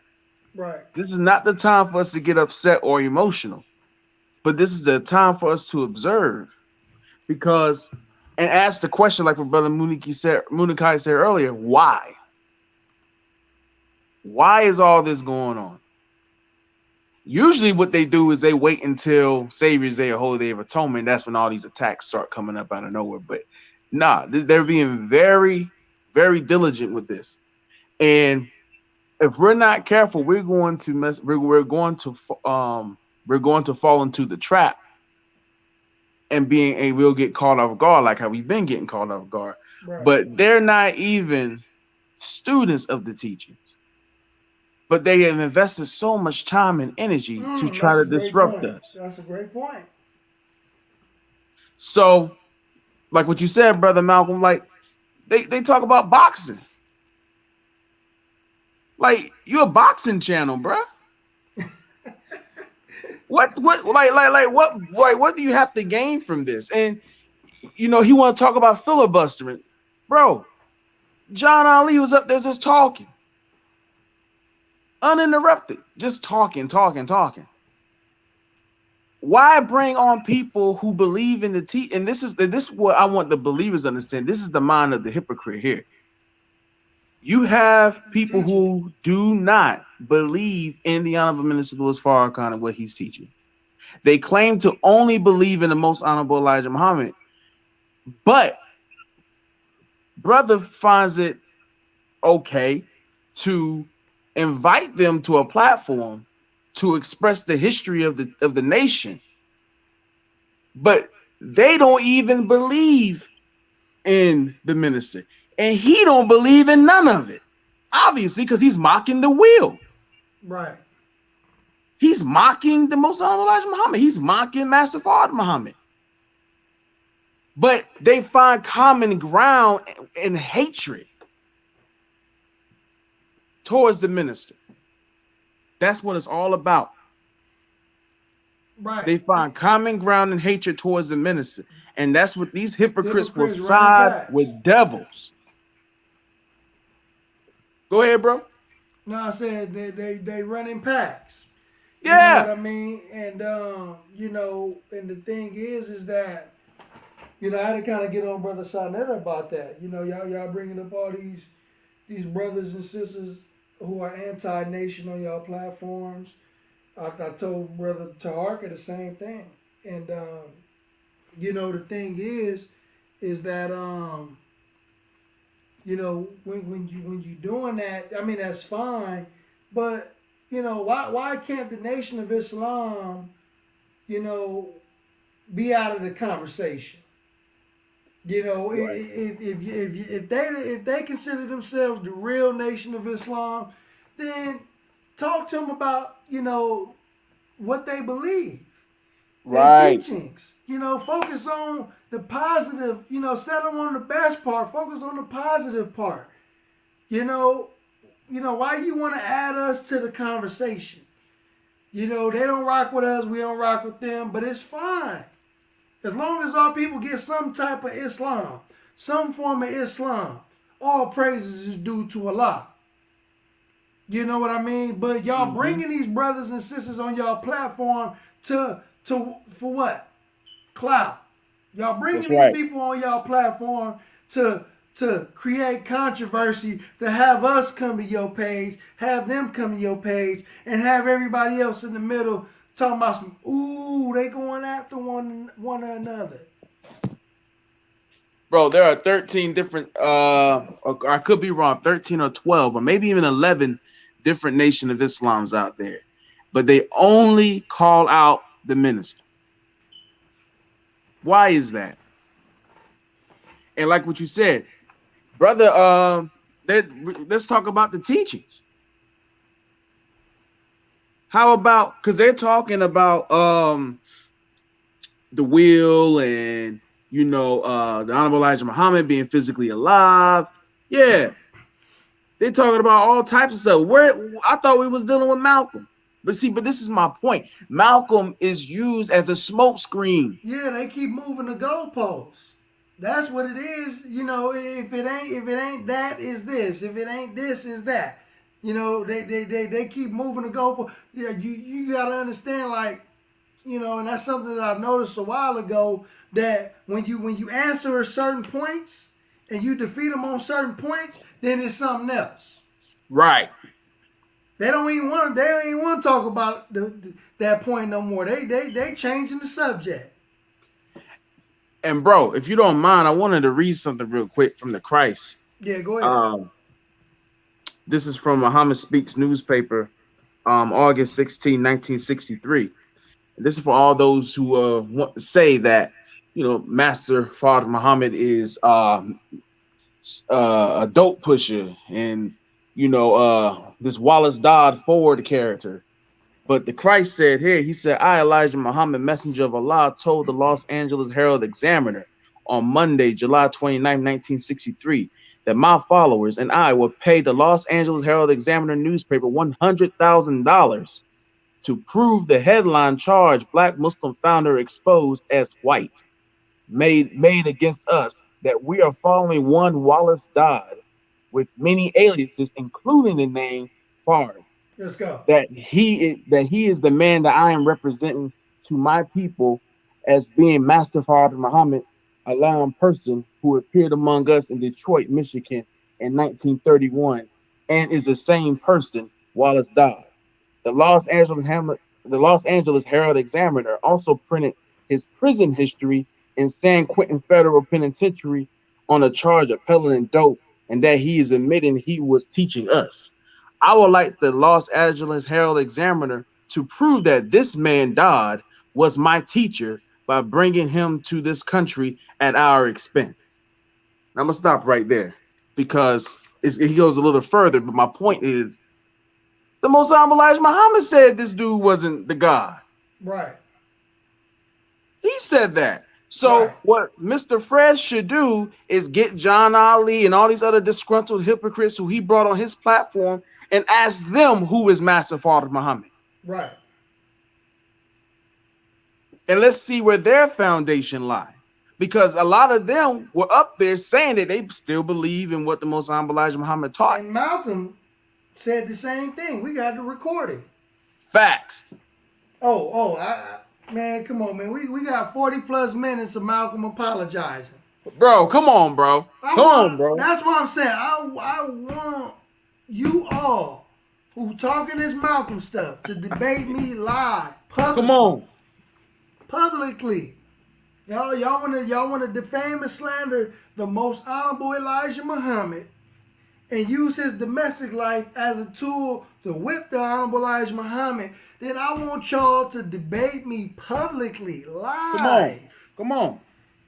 And I'm going to show and prove where the brother that you sitting there defending, Brother Minister Malcolm, don't agree with you. That's right. Don't agree with your narrative. And I'm going to show and prove that he knew all along who those sisters were. And I'm going to show you that he knew them all by name, because he named them all in the video, in the audio. And he never, not once, said that they were teenage underage girls. Hey, yo, God, check this. El Haj Malik El Shabazz don't even agree with them. Right. He don't even agree with them. Because if he agreed with them, he would never have tried to come back to the nation, number one. Number two, he wouldn't have told his secretary, oh, I don't think that the black Muslims are behind the attack on my house. Right. Yeah, but see, the thing is, brother Evan, is that, again, it's something that I've been telling my subscribers, that Malcolm was not honest about those sisters. Why? Because if he was honest, then why didn't he ever name them publicly in those interviews? Come on, bro. He never named not one sister. That's right. He just mentioned them and said they were just teenage underage. But he never said none of them by name. But I got audio prove that he knew who exactly who they were. Come on, bro. Huh? Was he afraid that people would go back and figure out who it was that he was talking about and then came out and called him a liar? Bro, they don't want it, bro. They better quit playing with me. They better stop playing, bro. Let's set up a live debate. Come on, man. And quit playing. You bring your information. He said he got sources. Fred, bring what you got. Anybody. Cast your rod, brother. Anybody who think they somebody can get it. Let me play this video so we can give some commentary. Go ahead, bro. Here's the catch. They complain about being censored on social media. Okay. How the fuck is a nation complaining about being censored? How are they complaining about being censored on something that they don't own. They are a nation. They not working. First of all, we got 2 platforms already in the works. Brother Abdul Kiam, aka Brother Jesse, has a social media platform that he's building and working on, and the nation has our own social media platform that we building and working on as well. That's also under construction, and we also have NFA Studios that we're working on. Well, we already have. It's already established. It's kind of like Netflix, so it's a subscription service, and so we already have all our stuff. But at the same time, it's like, yeah, we got our stuff, but the people are on these other platforms. See, we're not here to have intellectual masturbation sessions and just, teaching among one another. No, we have to reach out towards the people, and we have to go where the people are. That's why we on YouTube. That's why we on Facebook, Instagram, Twitter, and TikTok. And if I could add real quick, bro. Go ahead. Ain't nobody complaining about nothing. Like, right. What the hell is he talking? Nobody's complaining, bro.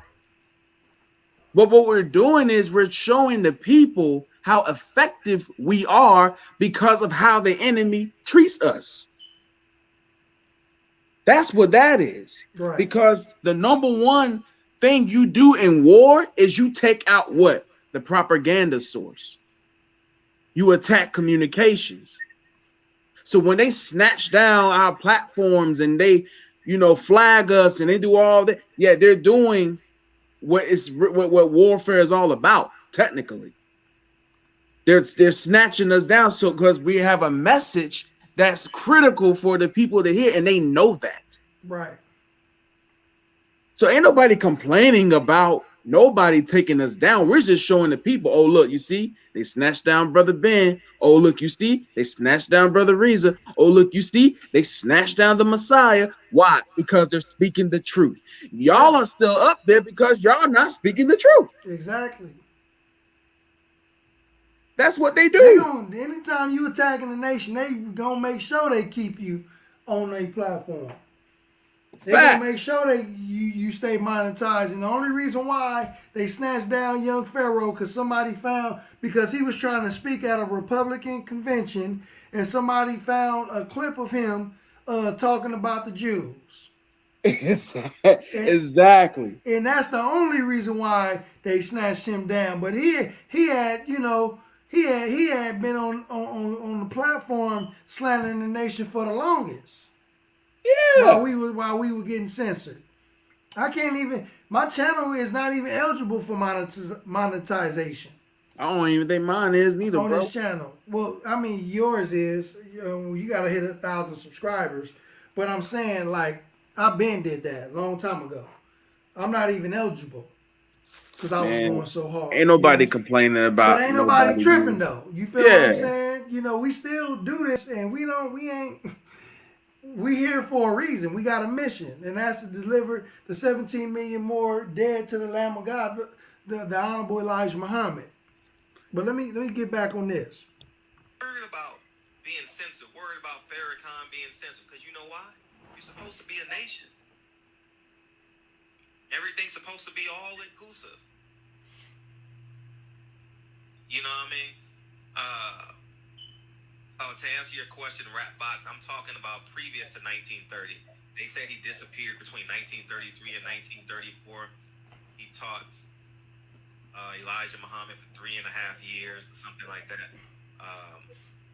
And then he just disappeared. Prior to him disappearing, he was an inmate for multiple crimes, man. And I just encourage everyone to do their research. It's not about arguing with them. It's funny how people say do your research, don't even do no research. If you want to do that, that's fine. Facts. But I don't like it when they attach their message to destroying another man. You understand? Like, who is that? He called oh man, it's just disparaging to say that Malcolm X was a hypocrite, and he didn't. We're not even allowed to attack people like black people. Like we're not even allowed to do, especially Malcolm X. Like we're not allowed to do that. Like what he did was when he was in the nation at the time was hypocritical. You know, but I mean, are we over it? Yeah. You know, that was back in the '60s. You know, you know, I mean, if you run around today and Malcolm was a hypocrite, then you might get checked in the nation, depending on who you talking to. That's right. Why? Because the minister revered and honored Brother Minister Malcolm, saluted Brother Minister Malcolm X. So I mean, if we not talking like that in relations to Brother Minister Malcolm X, then we are not being a reflection of the minister. We are not following his example. You know, when we are doing the opposite. So again, here another case of Fred just talking. That destroy multiple women's lives. How many single mothers did Elijah Muhammad create? They weren't single, they were married. Right? How many black women's lives did he destroy by not financially, physically, and spiritually supporting their kids? False. You understand? He actually, these are facts. It's funny. Hey, Brother Evan, it's funny that he said that they were not, the Honorable Elijah Muhammad did not financially take care of his children. But there's a document in the FBI files showing how the sisters were upset with him because he had gave them some money, right, to last them for 3 months. And them being young sisters went and spent the money up. Wow. Right? And so they was back at the messenger calling him for some more money. And he like, well, damn, what y'all do with all the money? I gave you enough money for 3 months. Right? Right. And, then, they had the little situation to where Malcolm influenced Sister Evelyn and Sister Lucille to go to court, go to maternity court. One of them courts for like child support or whatever. And but the sisters never showed up to court and they dropped the case. So if the Honorable Elijah Muhammad wasn't taking care of his children and he wasn't then why wouldn't they go through with the case? If the Honorable Elijah Muhammad wasn't taking care of his children, they would have said that when the minister brought them on the stage. Exactly. And asked them how was the Most Honorable Elijah Muhammad as a husband. Right. They did not discredit that man. They did not say, oh, he didn't take care. No, they didn't do nothing. They did not say none of that. They said he was an upright man. He was respectful. He was honorable. Man, they need to stop playing, bro. Exactly. But you speaking on other people's households. Like how the hell you know what's going on in the next person's household, especially if they ain't involuntarily giving you the information. If whatever's going on in your house, I'm not going to insert myself in what's going on in your house. But you see, bro, that's the reason why they're not successful, bro. Because of scandals. And, if you notice their language, they only talk about what they're talking about, where the money went. What about this money? What about that money? These are some scandalous people. Come on. Scandalous. I'm glad that's a great word. That's right. Because why? They always looking for some type of scandal. This is the social media era. This is the reality TV era. This is the expose era. Everybody's looking for some kind of scandal. Drama. They had their own court system, the Nation of Islam. They had their own court system. The women used to go before the Nation of Islam. And Elijah Muhammad was overseeing it, knowing that he was the father of the kid that was in question. And he isolated and or suspended them and or kicked them out the nation. How does he know that? Disgusting is that? When the adulterer He wasn't even born. puts the victim in prison. You get what I'm saying? Or how about when he calls the police? I have all these documents. Man. He calls the police. He has all the documents, but ain't show one. Who is still alive today. And her son, who is a very successful man in the Midwest, calls the police because she's seeking refuge and financial support. And he calls the police on her because she's trespassing on his house. It wasn't the Honorable Elijah Muhammad that called police. It was Raymond Sharif that called the police. He's wrong. His property. Got him. Slime ball shit, bro. It's just all bad, man. And Wesley Muhammad Not a man. supports this doctrine. Like He said Dr. Wesley I'm just ain't a tired man. of him, man. I'm tired of him. If you think so highly of what's going on, how about you have your own concubine?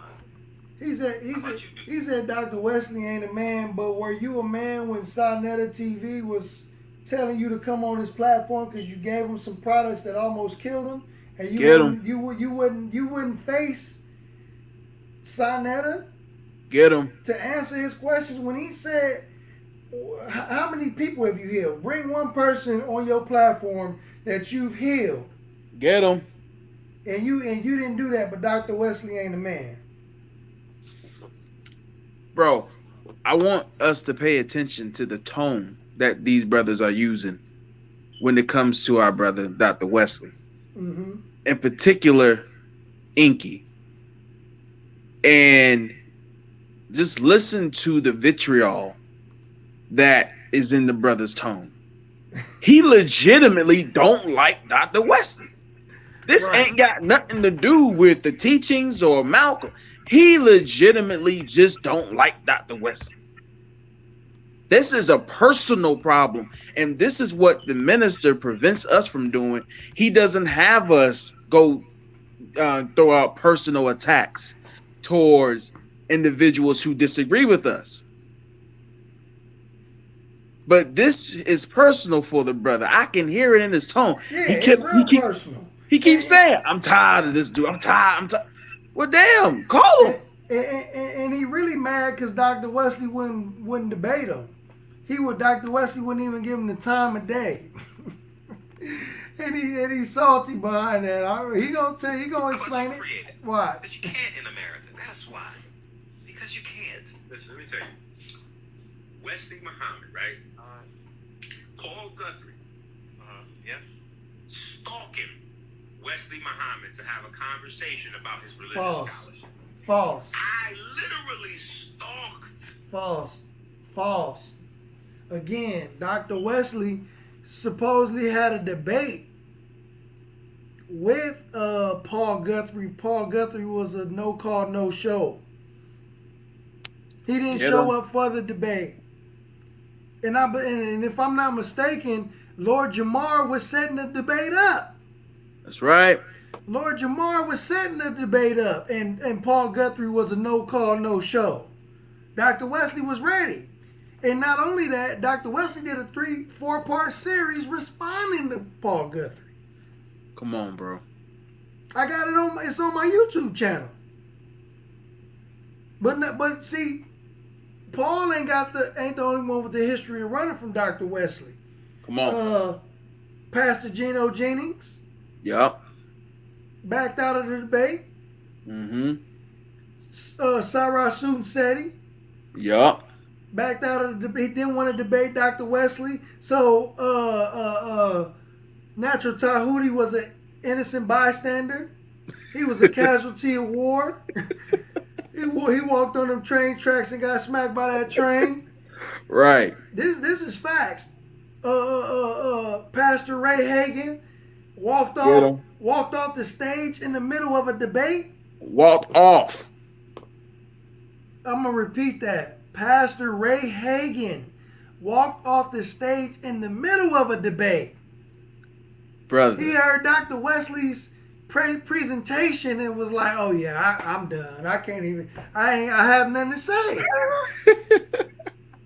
And then you see Natural Tahuti in the audience when at one of Dr. Wesley's lectures, giving Dr. Wesley his props. Come on. Come on. Man, come on, man. Look, man, again, there's two people that Dr. Wesley said he'll make an exception for and come back to the debate circuit, and that's with Pastor Geno Jennings and Paul Guthrie.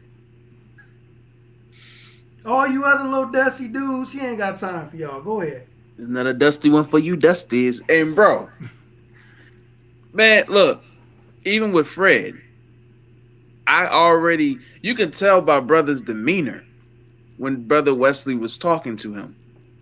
In the very first 5-10 minutes, he was slouching, disrespectful, rolling his eyes. Yeah. He was laid back. He acted like he ain't care about what the brother was saying. So I already knew that he was going to be on something else other than having a professional dialogue. He wasn't there for a professional dialogue.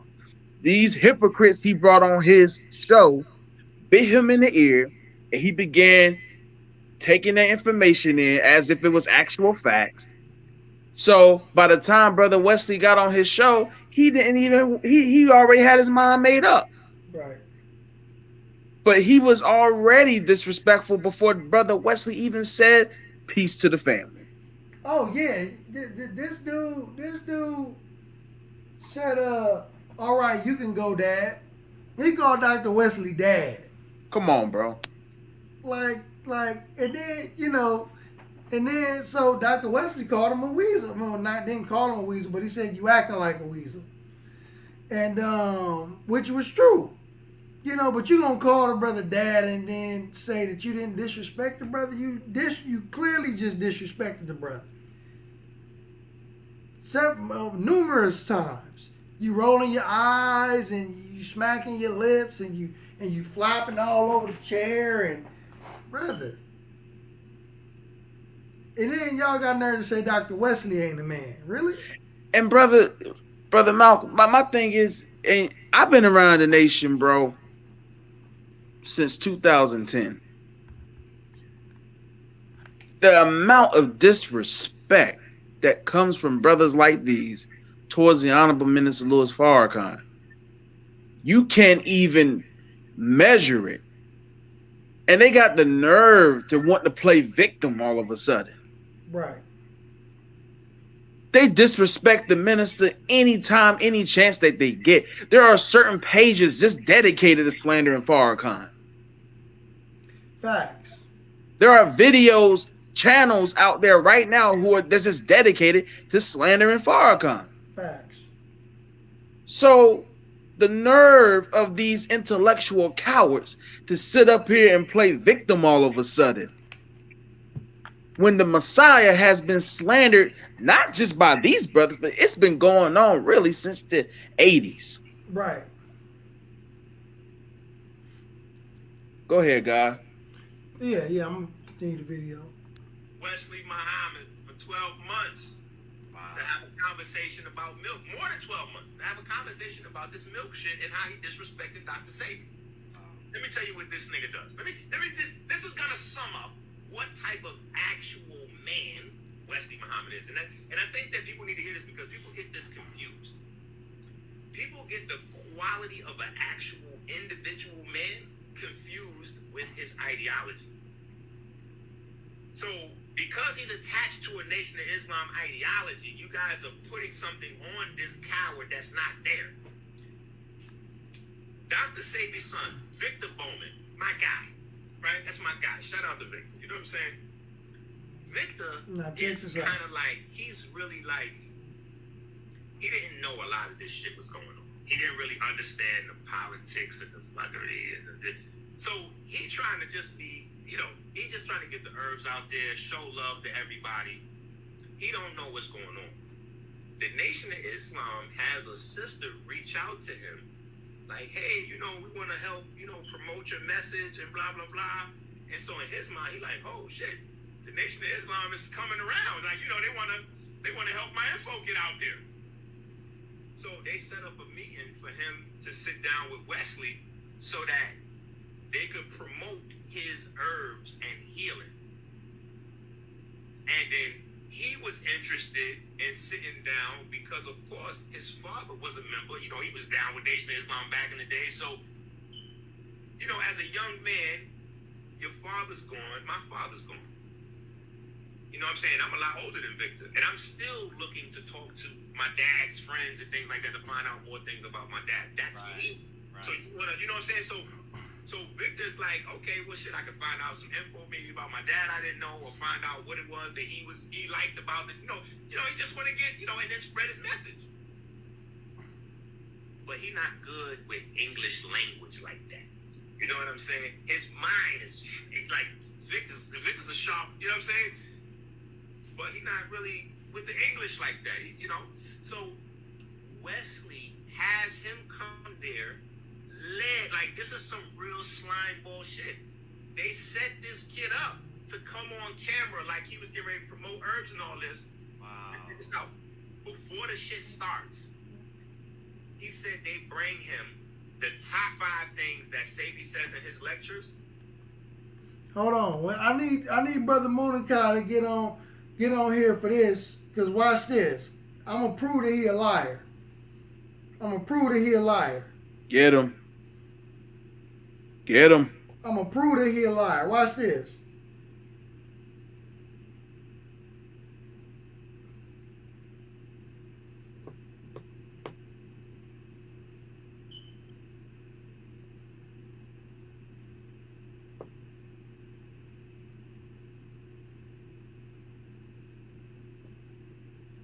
I'm going to prove that he a liar. With Brother Monica get to come back on. So, now, if y'all listen to Dr. Inky, basically what he's saying is that Dr. Wesley and the Nation of Islam called Victor Bowman or Dr. Sabi's son on I can't think of the Dr. Wesley show right now. Doing the math to sabotage Brother Victor. Right? This is how he's presenting the information. Like, the Nation of Islam and Dr. Wesley sabotaged Dr. Sabi's son. Well, I have a witness to this conversation. I was on Clubhouse, me, Brother Munikai, and Sister Janita. Sister Janita Harris is Dr. Wesley's co-host on Doing the Math on NFA Studios. That's his co-host.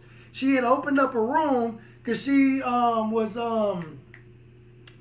she was promoting another sister, I believe, in her city, and because I think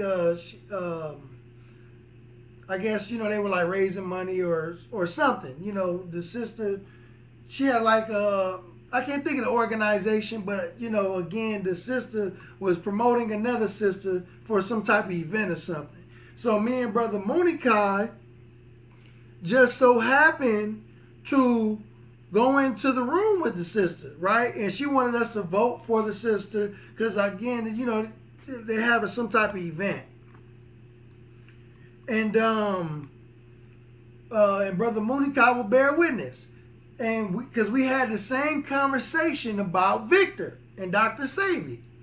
And she felt bad because she was the one who set up that conversation between Dr. Wesley and Victor. She said Dr. Wesley had no idea what was going on. This is brother, if Allah's my witness, this is out of the sister's own mouth to me and Brother Munikai. She said that she was the one that set it up, not the Nation of Islam, not Dr. Wesley. But she said that they was having a conversation, and she said that Victor wasn't ready for that type of conversation. Basically, he was out of his league having that conversation with Doc. Come on, man. But instead of Doc, oh yeah, real quick. So basically, Victor got upset and he got up and left. He got his feelings hurt and he left. Period. He got up and left, and they got a lot of backlash on the show because of that. But But Dr. Wesley got most of the backlash because of it. But she said that no, she was the reason why Victor got up and left. You know, because basically the questions that she asked, she was the one that invited him to the show. And basically Dr. Wesley took all of the backlash, but he never got upset with her. Wow. He just took it all. He took the whole responsibility on himself and just went with it. Never went in on the sister about it. Nothing. And Brother Mooney Kai is my witness. If I'm lying, I'm flying. Brother Mooney Kai can come up here and he gonna tell you the exact same thing that she told us. Man. So no, the Nation of Islam did not sabotage Victor Bowman. Dr. Clear Wesley, that up, bro. Dr. Wesley did not call Victor on his show to sabotage him. But the thing is that Victor's interpreter, because Victor is not good with English, was not interpreting what Dr. Wesley was saying properly. And that's where the miscommunication was, and that's why Victor got up and left. Man. So in that video, you hear him saying that Victor ain't good with English, because he wasn't. But he had a poor interpreter. Damn. Right? So Dr. Wesley was being respectful and trying to accommodate the brother, but whatever the interpreter was saying to him, apparently Victor wasn't feeling it. Victor got up and left. But everybody got mad at Dr. Wesley for setting that conversation up when Dr. Wesley wasn't the person who set that conversation up. Sister Janita Harris was. Man, when actual facts get out, brother. You know, they gonna stop lying, man. That ain't good. And I gotta ask Brother Mooney Kai. We was both me and him was talking directly to her on Clubhouse. Come on, bro. Promote urging all this. Wow. So, before the shit starts, he said they bring him the top 5 things that Sabi says in his lectures. Don't eat. They offered him those things one at a time. And, you know, he's like, all right, so is there nothing else that I can munch on? You know, I'm hungry before we... Nah. So I think he might have bit a piece of a broccoli or some shit, whatever. Oh, so Doug Sabi this. And you just ate some food that Sabi said you can't eat.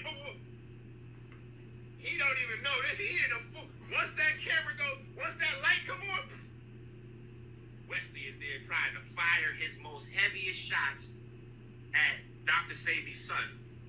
Then cuts the video real quick, edits, throws it up. He had to sit down to debate Dr. Sabi's son on the philosophy of Dr. Sabi. I said, yo. See, he's trying to make it like Dr. Wesley was trying to sabotage him. Ass beat for fucking with people, kids like that. You need your ass beat like that. For real, you need an ass whooping. Hold on. Let me say this dude crazy. Let me say something. Dr. Inky, Mr. Inky, Fred, Frederick Hawthorne, but more specifically Dr. Inky. Brother, we got love for you, we got respect for you. But you talking about putting your hands on anybody. Come on. Over on this side of the aisle, brother. Come you on. better think twice. Why? Because we are never the aggressor. That's right. I'm going to repeat. We are never the aggressor.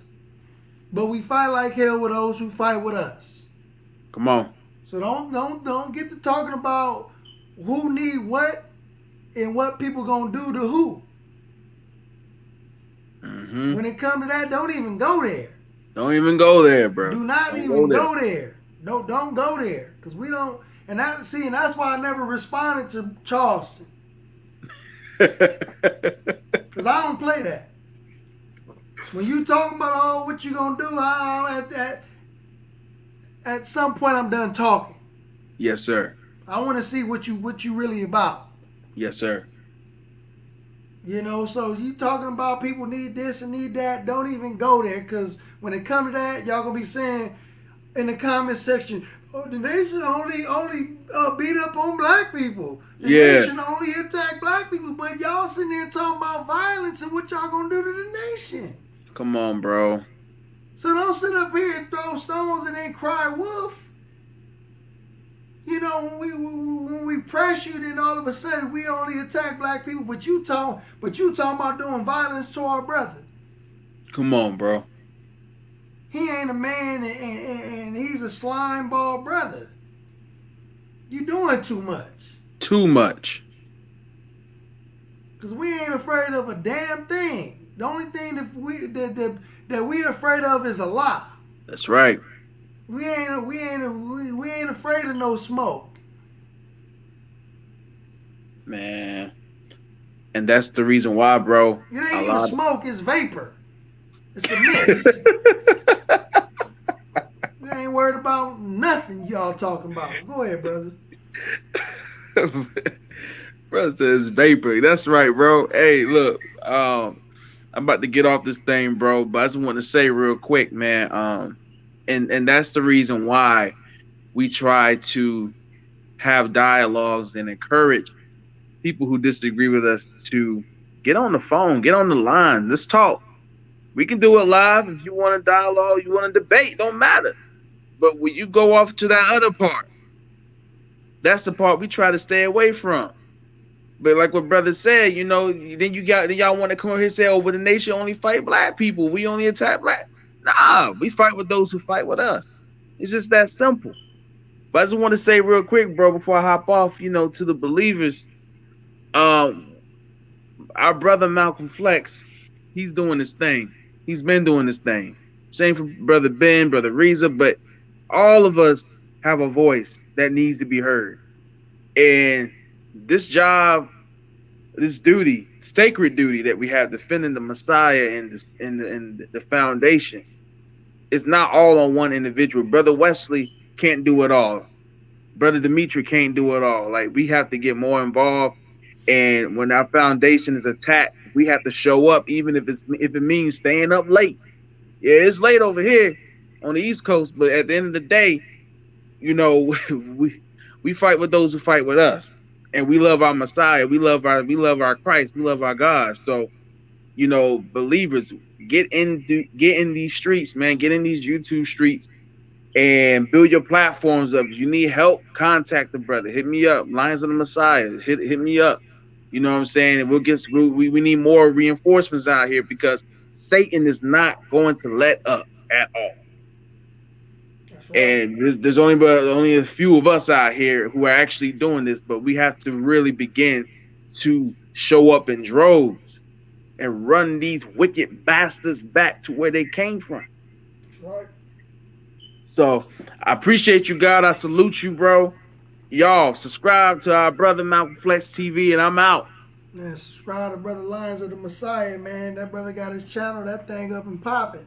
He trying to hit that 1K. He trying to get that monetization. Y'all already know, support my brother, man.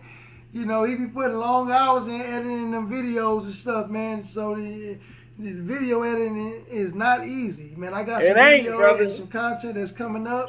Some dope stuff that I'm gonna be dropping. This brother's been getting on me about giving y'all certain information. Come on, man. You know what I mean? So, you know, I've been writing the script, putting the video together, you know, to have something that's presentable, because we always got to bring quality to our platforms, to Malcolm Flex TV, man. You know, and hopefully y'all like it, man, and share the content, man. So, but I thank you, Brother Evan, man, and salute to you, man, because we're going to get out of here, man. I'm only 40 minutes in a video, you know, responding to their video, and it's been almost 4 hours. So, you know, so we covered a lot, man. I'm going to end up ending this live stream. But I do thank you, brother, and I appreciate you, man. And next time, man, we got to bring you back up. Come on. Let's do a part 2. We ain't done with them. All right, my brother. Assalamu alaikum. Walaikum salam. All right, so yeah, again, man, this is your brother Malcolm Flex TV, man. Y'all really been been on this chat with me long and strong, man. And it's 10:26 here my time, man. And it's been great, you know, hanging out with my brothers and sisters like we normally do. Inshallah, we can do this a little bit more. You know, I enjoyed this. You know, I really did, man. There's some things that turned up that I just really wasn't even expecting, man. There's people that knew that this live stream was going to happen. It was just already pumped up for it to happen, man. But, you know, again, I love my brothers and my sisters across the nation of Islam. Brother Dr. Wesley, that's my brother. I love him, man. And I just think that what these brothers did was all the way foul and uncalled for and unnecessary, man. You know what I mean? You know, we got to be brothers first. We got to be brothers first, man. When we coming out of left field, man, like the open enemy, man. You know, we got to stop with this Negro Willie Lynch type behavior, man. Because that's all it is. Willie Lynch behavior, man. Trying to knock your brother down, man. To help the enemy at the end of the day. You ain't doing nothing but helping the enemy achieve his goals, man. You know, and we ain't with that. We ain't for that. You know, we are anti-self-hatred over here. So this your brother, man. This brother Malcolm Flex, man. Some of y'all know me as Brother Alfonso, man. Again, I love y'all, man. And inshallah, again, I got some more projects that is coming up for sure. I'm working on the script for a video that is coming up pretty soon that I gotta, you know, record and edit and all that stuff. And inshallah, I hope y'all love it, man, because I love bringing truth. I love bringing the actual receipts. And I'm going to reveal the minister's true identity to y'all, man, in a way that y'all have never seen coming. His identity in the Most Honorable Elijah Muhammad. I'm going to bring y'all some cold information, man, because I got a lot of cold information already on my channel. Y'all just been sleeping on me. Not all y'all. Some of y'all been sleeping on me. Right? Some of y'all been sleeping on your brother. I got some facts on my, but when I'm finna drop, it may not seem, you know, but this is something that y'all ain't never heard before. I'm not gonna spoil it. I'm not gonna spoil the information, but this is something that y'all ain't never heard before. Y'all gonna be looking at the Honorable Elijah Muhammad, the Honorable Minister Louis Farrakhan, differently. Y'all gonna be on a spiritual high when I drop this information. What I'm gonna drop and present you is gonna be without a shadow of a doubt. They say, I mean, they are who they say they are, without a shadow of a doubt. For any naysayer, disbeliever, hypocrite, whatever, this information I'm gonna drop in this next video is gonna be a pre-recorded video that I'm gonna edit. I'm gonna narrate myself presenting the information, and y'all gonna be blown away. Y'all gonna be blown away, you know. And I'm giving out free smoke. I'm giving out free smoke. Just show up, man. Share the video. We're gonna premiere it on this page. You know, if you really a spiritual, studious brother and sister, and you really like to delve into the scriptures, man, the Quran, you know, you really like to get, you know, because me, I'm not a surface dweller type brother. You know, I'm a highly spiritual being. I like to explore the depths of our teachings. I like to explore the depths of our teaching. So this information that I'm gonna present, man, this is on a whole nother spiritual level, man. For real. But all praises due to Allah, man. I thank my brothers and sisters for showing up again. This is your brother Malcolm Flex TV. We're gonna end this live stream, man. I hope you all have a blessed night, man. And inshallah, man, I'm able to catch up, back up with all you brothers and sisters, man. And I might have some merch coming up pretty soon, man, that I'm gonna be selling as well. So I'm gonna present some new merch to y'all as well, man. So thank you all. Peace and assalamu alaikum.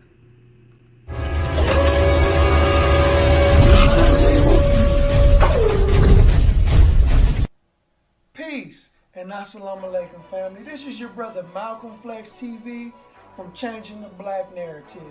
And if you would like to join on to the Nation of Islam and accept your own and be yourself, please send me an email at malcolmflex19@gmail.com. And if you would like a subscription to the Final Call newspaper, you can also go to finalcall.com, because the Final Call newspaper has been within the black community for years and has changed and saved a lot of lives. It has saved minds, for example. And if you would like to hear the latest lectures and webcasts by the Honorable Minister Louis Farrakhan and his students of the Honorable Minister Louis Farrakhan, you can also go to NOI.org. So if you would like to accept your own and be yourself, I will do my best to direct you to your local mosque and nearest study group. This is your brother Malcolm Flex TV. Peace and assalamu alaikum.